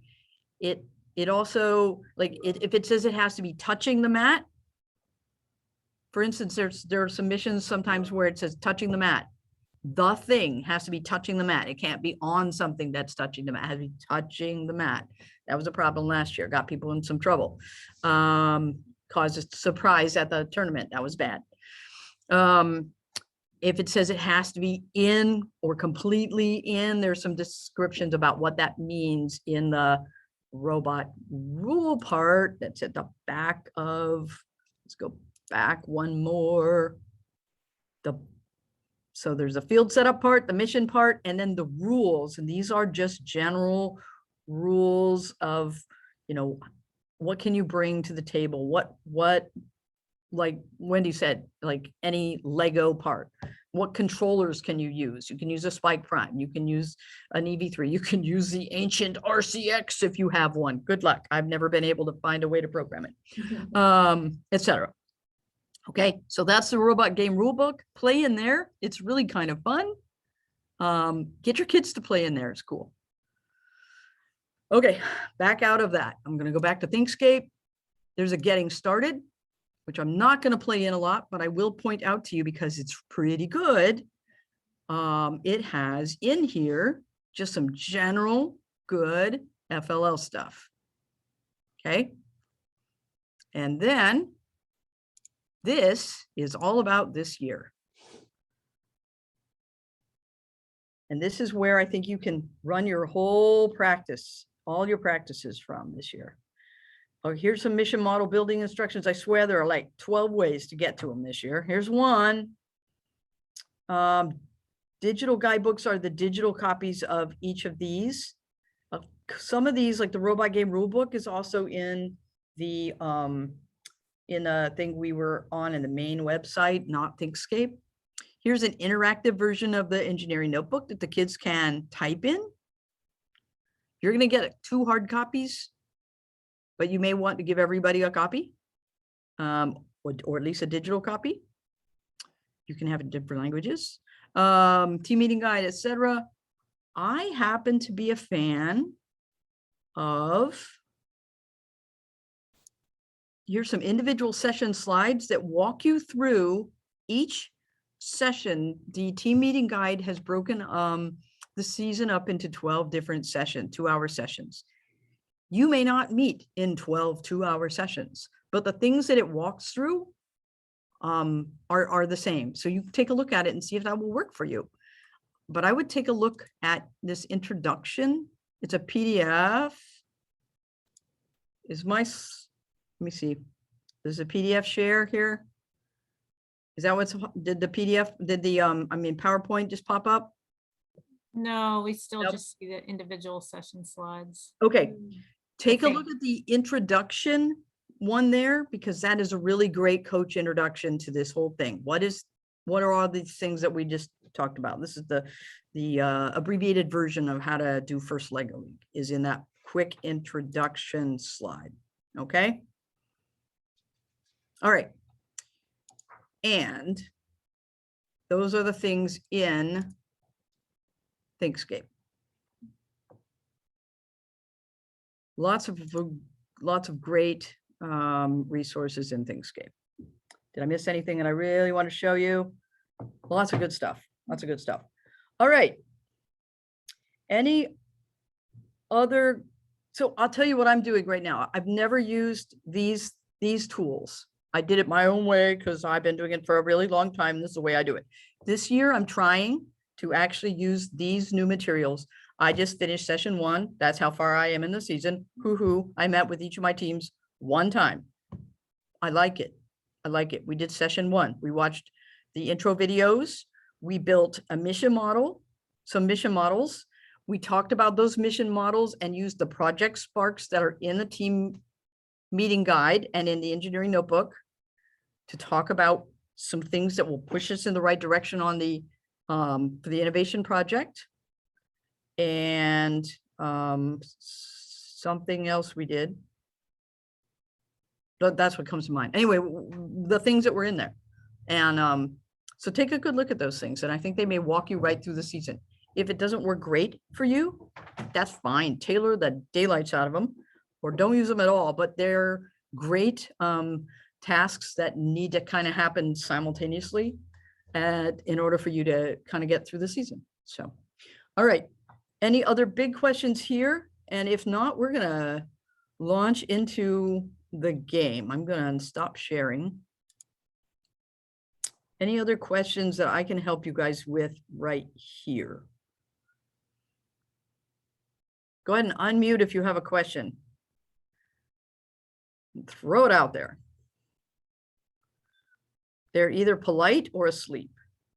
Let's go with polite, or I did such a fantastic job, they have no questions. Or they're so confused, they don't even know what to ask. I have a small question. This is Laura. So, you know how when you get your robot to go back to base or whatever, and then they put on different attachments and then they go through and put on the next program? With the Spike, I don't see a window. So how do the kids know what to do for the next program? How does that work? Yeah, so Spike has numbers, kind of each program sort of has a new number, so they can basically scroll to the next number program. It's slightly different, obviously. Yeah. So Yeah. Does the number come up on a light or something, or? Yes, like the screen lights up with the number. Okay. Yeah. Okay. And when the kids are, you can also renumber, you can rename the programs or change the number order as you're saving the programs in the when you save it, you can actually rename it or renumber it and put them in an order. Yeah. Okay. I was just wondering how that worked. Yeah. Thanks. Yeah.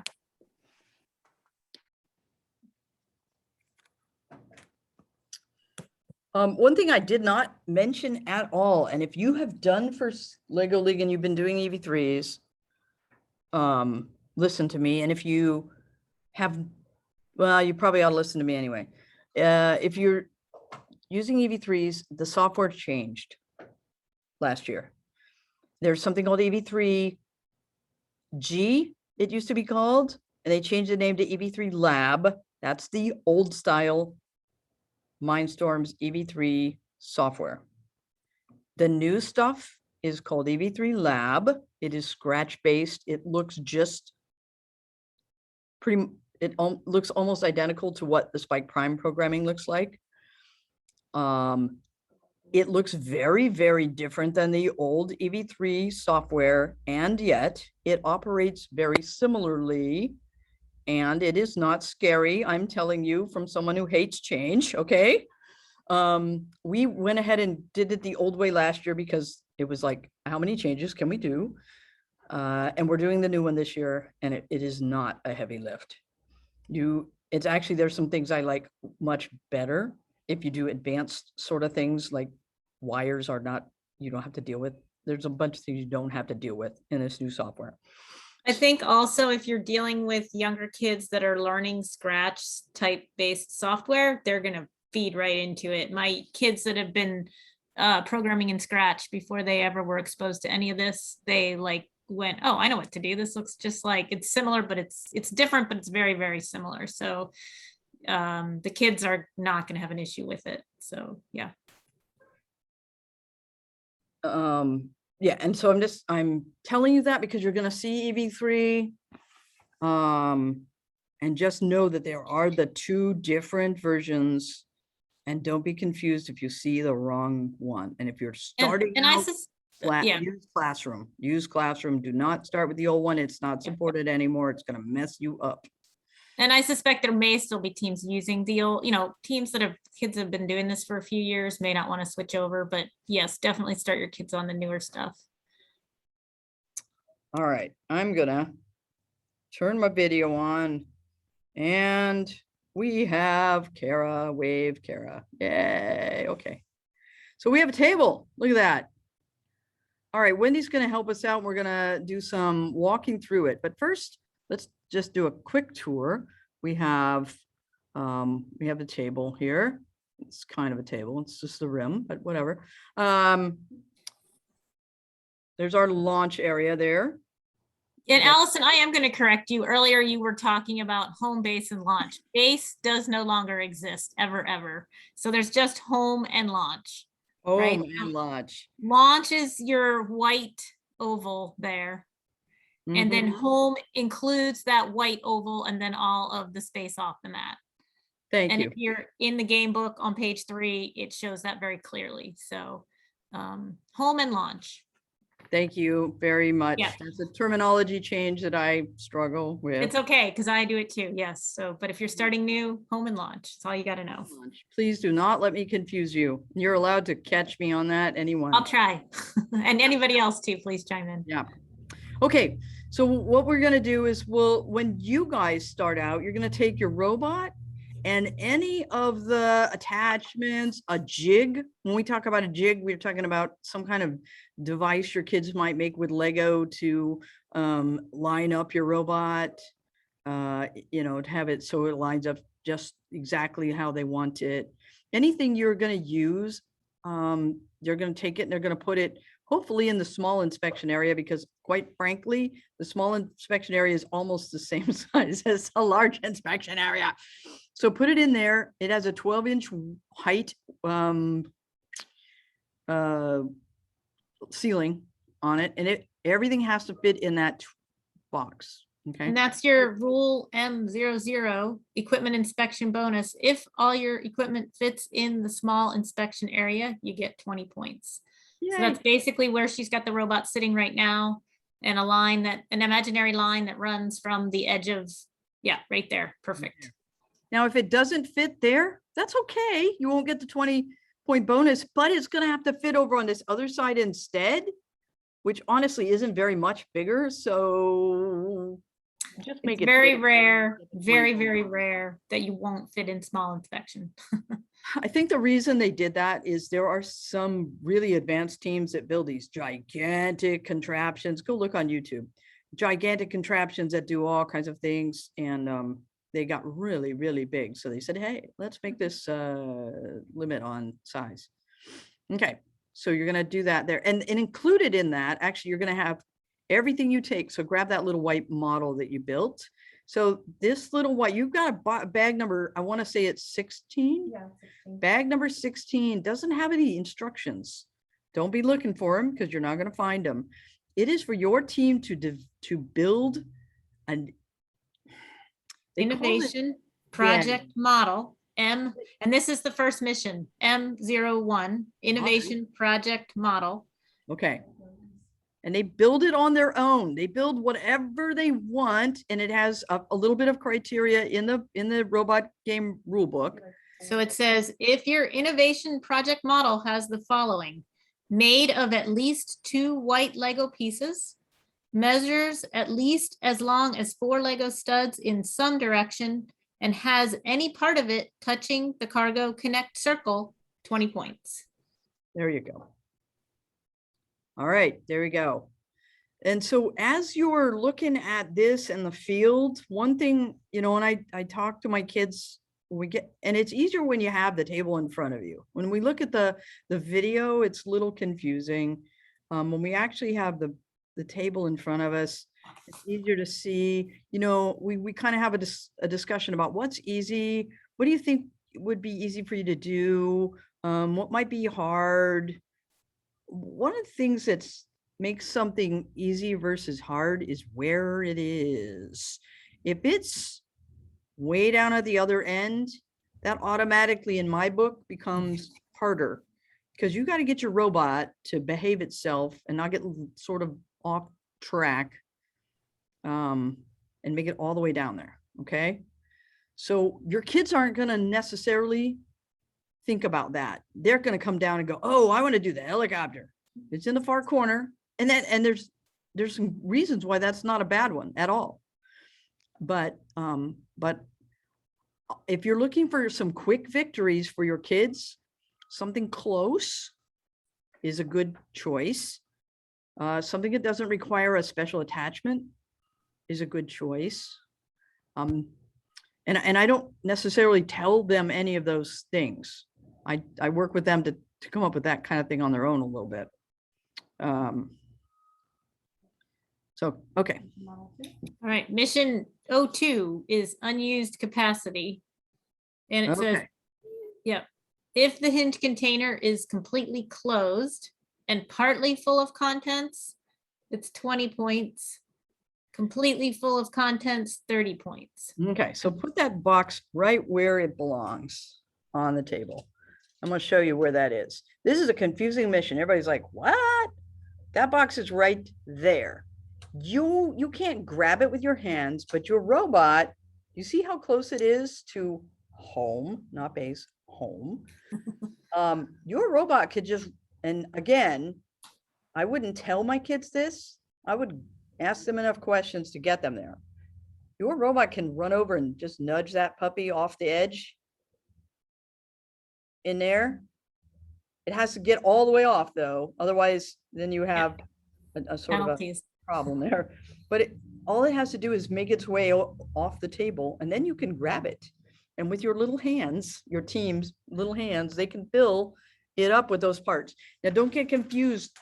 Lego gave us, or first gave us, 2 of them. Extras. Yeah, a double set of all those parts. Okay, so you have a full extra set in case you lose them or something. I would And take it tells mine. you in blue here, completely full requires all 6 content pieces be completely inside the closed hinge container. There's great pictures on page 13 in the rule book. Should be And pretty now- clear. It's a container. And when we have some things later where they talk about containers, you have a container that you can do something with, or you can just, there you go. It's scoring, right? Just like that. But you can also have a container that you can do something with. Okay. All right. You ready for next one? M03, unload cargo plane. And If the cargo plane has been prepared for unloading so that the cargo door rests completely down, touching its black frame, is 20 points. And if the cargo plane has been unloaded so that the container is completely separate from the plane, is 10 points. So you can either get 20 or 20 plus 10, 30. And I'm reading in also the FLL Share and Learn, people are struggling with keeping that door up. I don't know that I've seen a solution to it necessarily, but that model seems to be giving people trouble. Okay. Okay, next one. M04, transportation journey. If anybody has a question on one of these, Yeah, please pop in on questions. too. unmute and just, yeah, and just go ahead and ask. And I can, if that includes, if you want a close up of something, give a yell. Okay. All right. So we're going around the corner here, I think. Right there, that orange and orange. Yep. Nope, right there. Yeah, that one, Kara. If the truck has reached its destination completely, oh, I guess both of them, you're right, past its blue end line on the mat is 10. If the airplane has reached its destination completely past its blue end line on the mat, it's 10. And if both are true, an additional 10. So, and it says you can extend the blue lines in both directions to the edges of the mat as needed when scoring. So the truck and the plane. So if you pop those down hard, now we're not on a real table here. We're on a kind of a, let's make this up so we can show you. But if you pop it hard, those things roll. But again, that's not how you have to do it. It doesn't say you have to do it any certain way. They can come over and snatch the truck and plane and move it. Whatever they decide that they're going to do to make it work. Okay. Okay, MO5 is switch engine. Oh, If yeah. the engine has been switched from diesel to electric so that the yellow bar rests all the way down or south is 20 points. Hang on, I think it's backwards. Yeah. So you want to flip it that way. Allison, you might show them how to know the Oh, game yeah. north, south, east, west. I'm going to move to the other side of the table because I think that's going to help me out. That's sort of an important thing if you're a rookie. The table has a compass rose just like a map. And sometimes when missions are being referred to, they'll use that north, south, east, west. So you can see that. There's the helicopter and there's the Yep. corner. And it's the opposite corner of the launch. And you're going to want to know that because it's stuff like, it tells you in there exactly how to lay out the map, because there's a lot of variation, right? That you're going to have to account for the fact that tables aren't perfect. And your mat's not going to lay perfectly. And it's going to tell you exactly how to align your mat in the table and stuff like that. So, and in the missions, it will talk about the directions, compass rose directions too. Okay, I'm sorry. All right, no worries, good. MO6, accident avoidance. If your robot is parked over the blue accident avoidance line at the end of the match, and the yellow panel is not knocked down, 20 points, knocked down, 30 points. If the black frame is knocked down at the end of the match, the mission does not score. So this is kind of sometimes there's an end game condition. We call it end game. In other words, where do you want your robot to park at the end of the game? Sometimes it doesn't matter, but sometimes there's a mission like this one that it makes sense that, okay, when we finish, we want to end up here at the 2.5 minutes if we can. So. Okay. That's your robot was dancing. Yeah. Yeah. All right, MO7, unload cargo ship. I'm gonna angle, that's okay, right here. If the container is no longer touching the cargo ship's east deck, is 20 points. If the container is completely east of the cargo ship's east deck, it's another 10 points. So the thing I didn't catch on that until I watched it is, you see when she pushes it, there's just a wheel. And when she moves it, the wheel goes up and it pulls that cargo up. So you don't have to do anything to lift the cargo. You just have to move that whole contraption and then that wheel kind of lifts the cargo up for you. So. Okay. All right, MO8, airdrop. That's a helicopter. There you go. And you've got, there's cargo there. So here's the conditions. If the food package is separated from your helicopter, it's 20 points. If the food package is separated from the other field's helicopter and is completely in your field's cargo connect circle, 10 points. So this is where you need the other team to do their part, I believe. And if both teams have separated their food package from the field's helicopters, it's an additional 10 points. So this is one of these models that hangs on over from the other board or into your board. And sometimes the conditions are dependent on whether or not the other team is also completing this mission or not. So it's going to drop right over there. Yep. The other one's going to hang into your launch area. Yep. Yeah, So you might get a package in there. you might. the And other if team you're doesn't. playing remote, I'll look and see how they are counting that.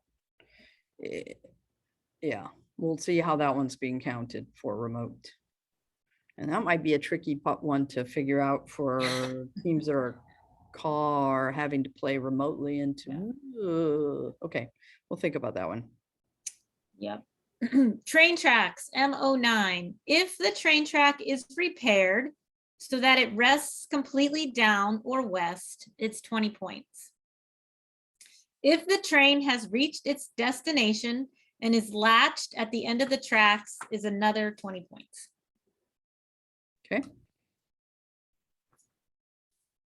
Okay, M10 is sorting center. If the containers have been sorted so that the light orange container is the only container remaining completely in the blue sorting area box, 20 points. The trick with this one is it's going to be randomized. So you need to, when you're setting up your table at your practice table, randomize it. Take a look at the instructions for field setup. The orange one has to be in the middle block, like away from the depth, shall we say. So it can go into the right, left, or center, but it's going to be right. So it could be there, it could be the other place. And I think it's the blue one that goes closest to Kara, I think. Yep.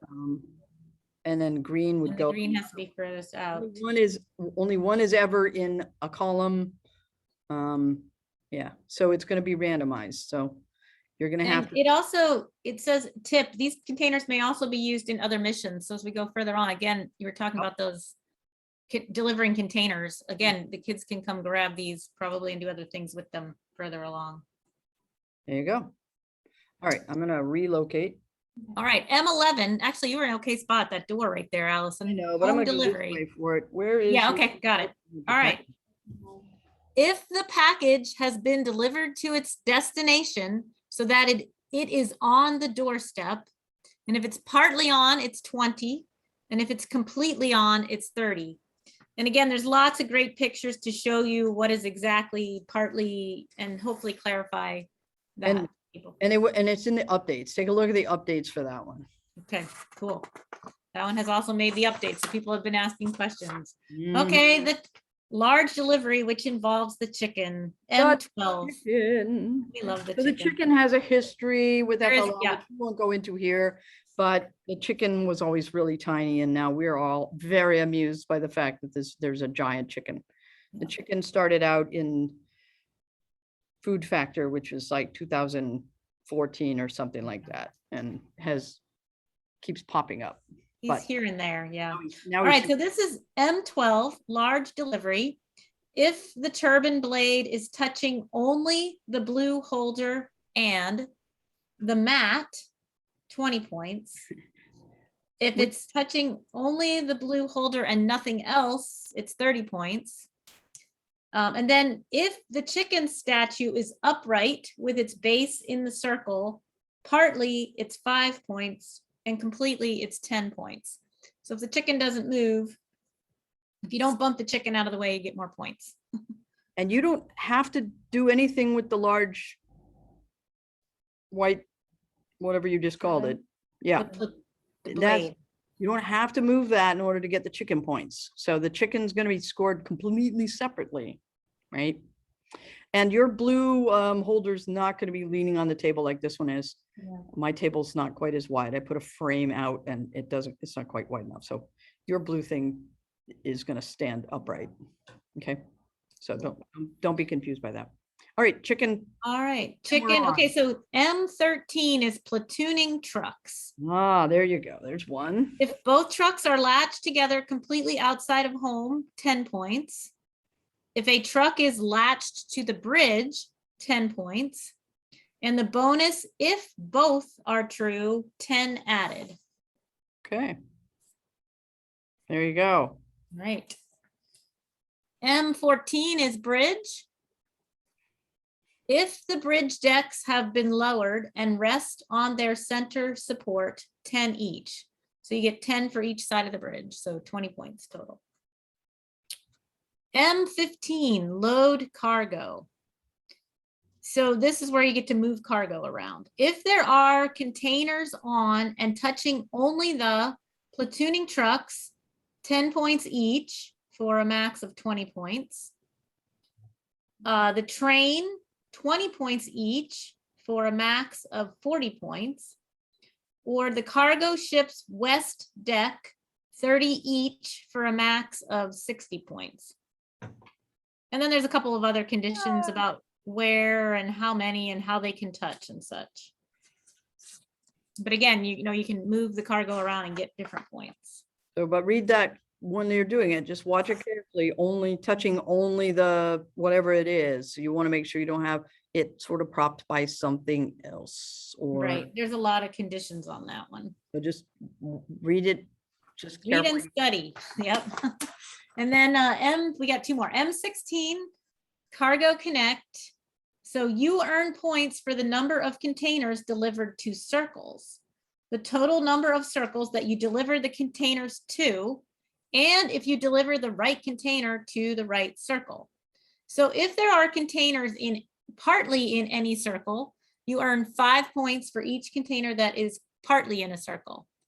If the container is completely in a circle, you earn 10 points for each container that is completely in a circle. If the blue not hinged container is completely in the blue circle, you get an additional 20 points. If the lime green container is completely in the lime green circle, also an additional 20 points. And if there are circles with at least one container completely in them, 10 for each circle. And again, they give you lots of examples here. This is a strategy kind of thing. So the kids can look at this and study this and figure out how exactly can we move containers around and put them in circles and get the most points. I'm going to remind you, the chicken is in a circle. So And that- lastly, precision tokens, M17. So if the number of precision tokens left on the field is 1 left, you get 10 points, 2 left, 15 points, 3 left, 25 points, 4 left, 35 points, 5 left, 50 points, and 6 left, 50 points. And essentially you start with all 6 tokens in the precision token corner. And essentially, if you interrupt the robots, if your kids have to grab the robot for some reason, essentially then you start to lose precision tokens, which is essentially losing points. So you start with these 50 points, I guess. And yeah, they've changed it a little bit. Anyway, and you also have 1 penalty this year, essentially, that is not counted. It's kind of cool. If you have 6 tokens or 5 tokens, it's still the given 50 points, which is an interesting twist this year. So. Now, one thing that kind of gave us trouble last year, and it's going to do it the same way. If you're dragging something back, say, and it gets caught part way like that, it's going to get picked up and you're going to lose a penalty.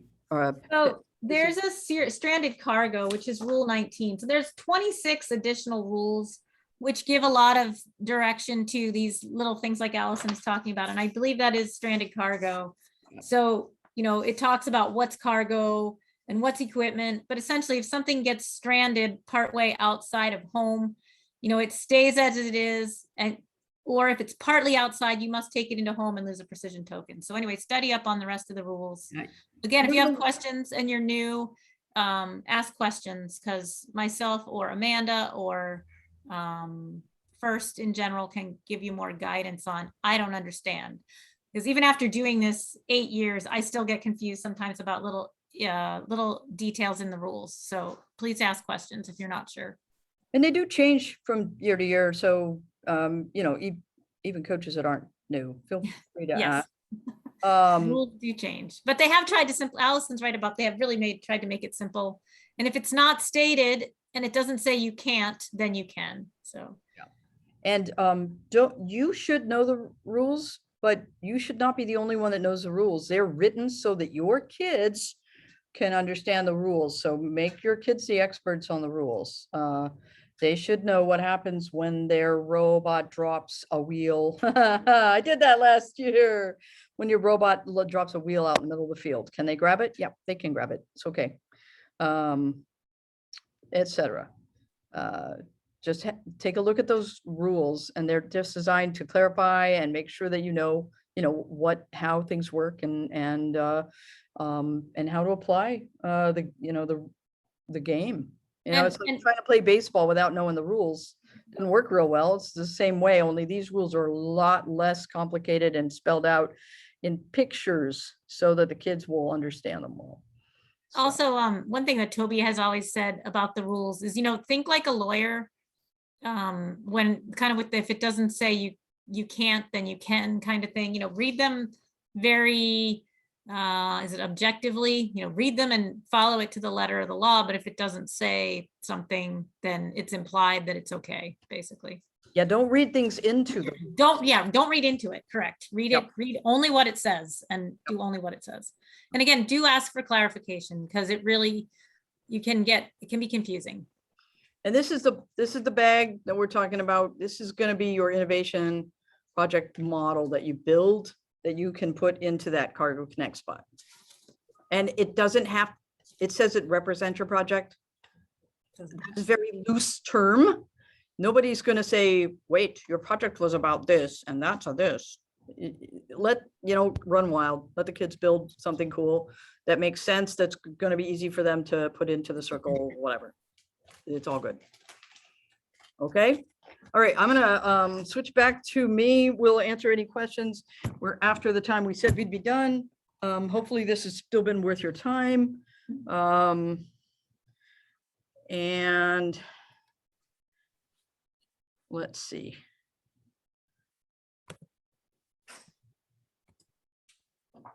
Yeah. Any questions that we can help you guys with?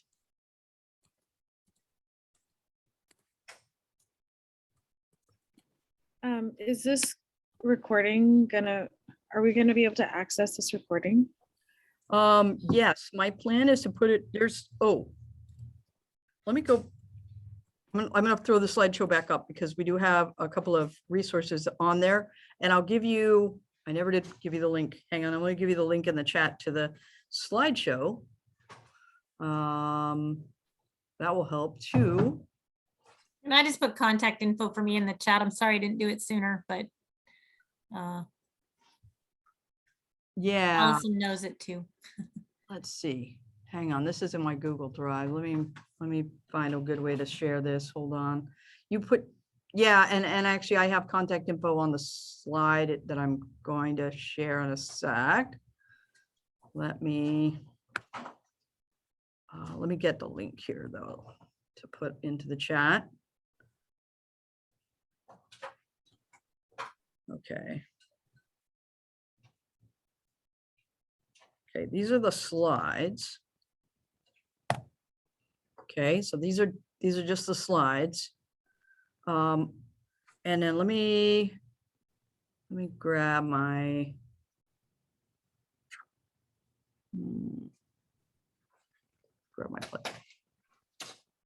get my presentation back up so I can put those other resources up for you. Hang on.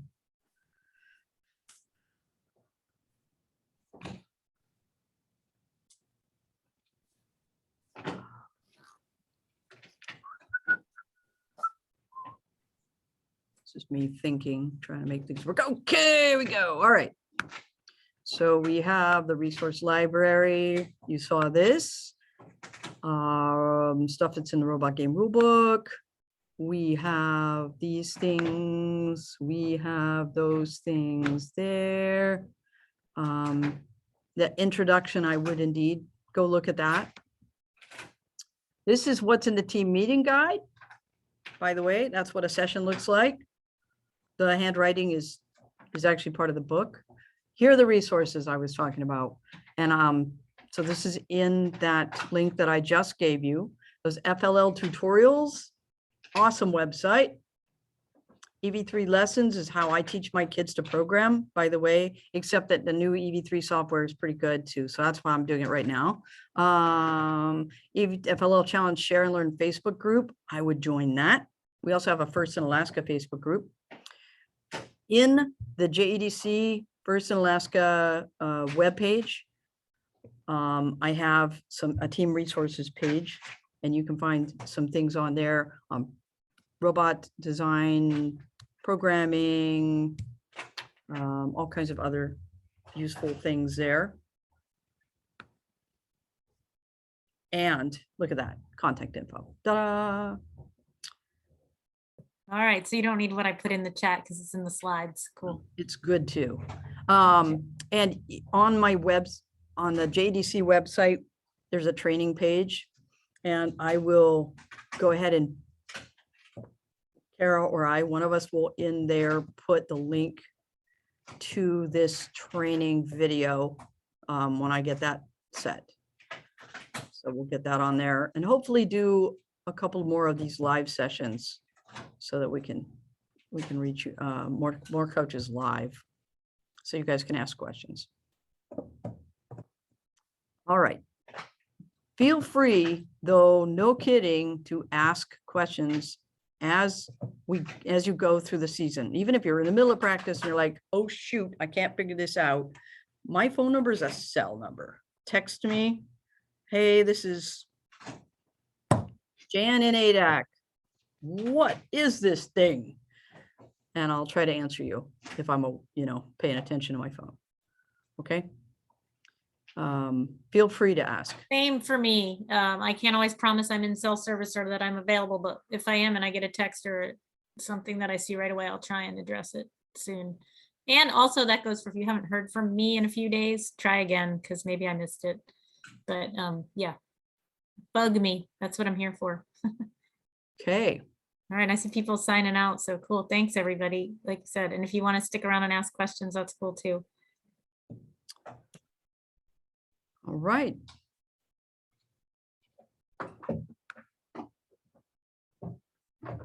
You didn't have anything else, Allison? Sorry, we're there. Yeah. I do not. All right. Thanks, I am everyone. good. It's great to see a good geographic disbursement here. All right, I am going to stop the recording. Okay, bye-bye. All right. Thanks, Karen.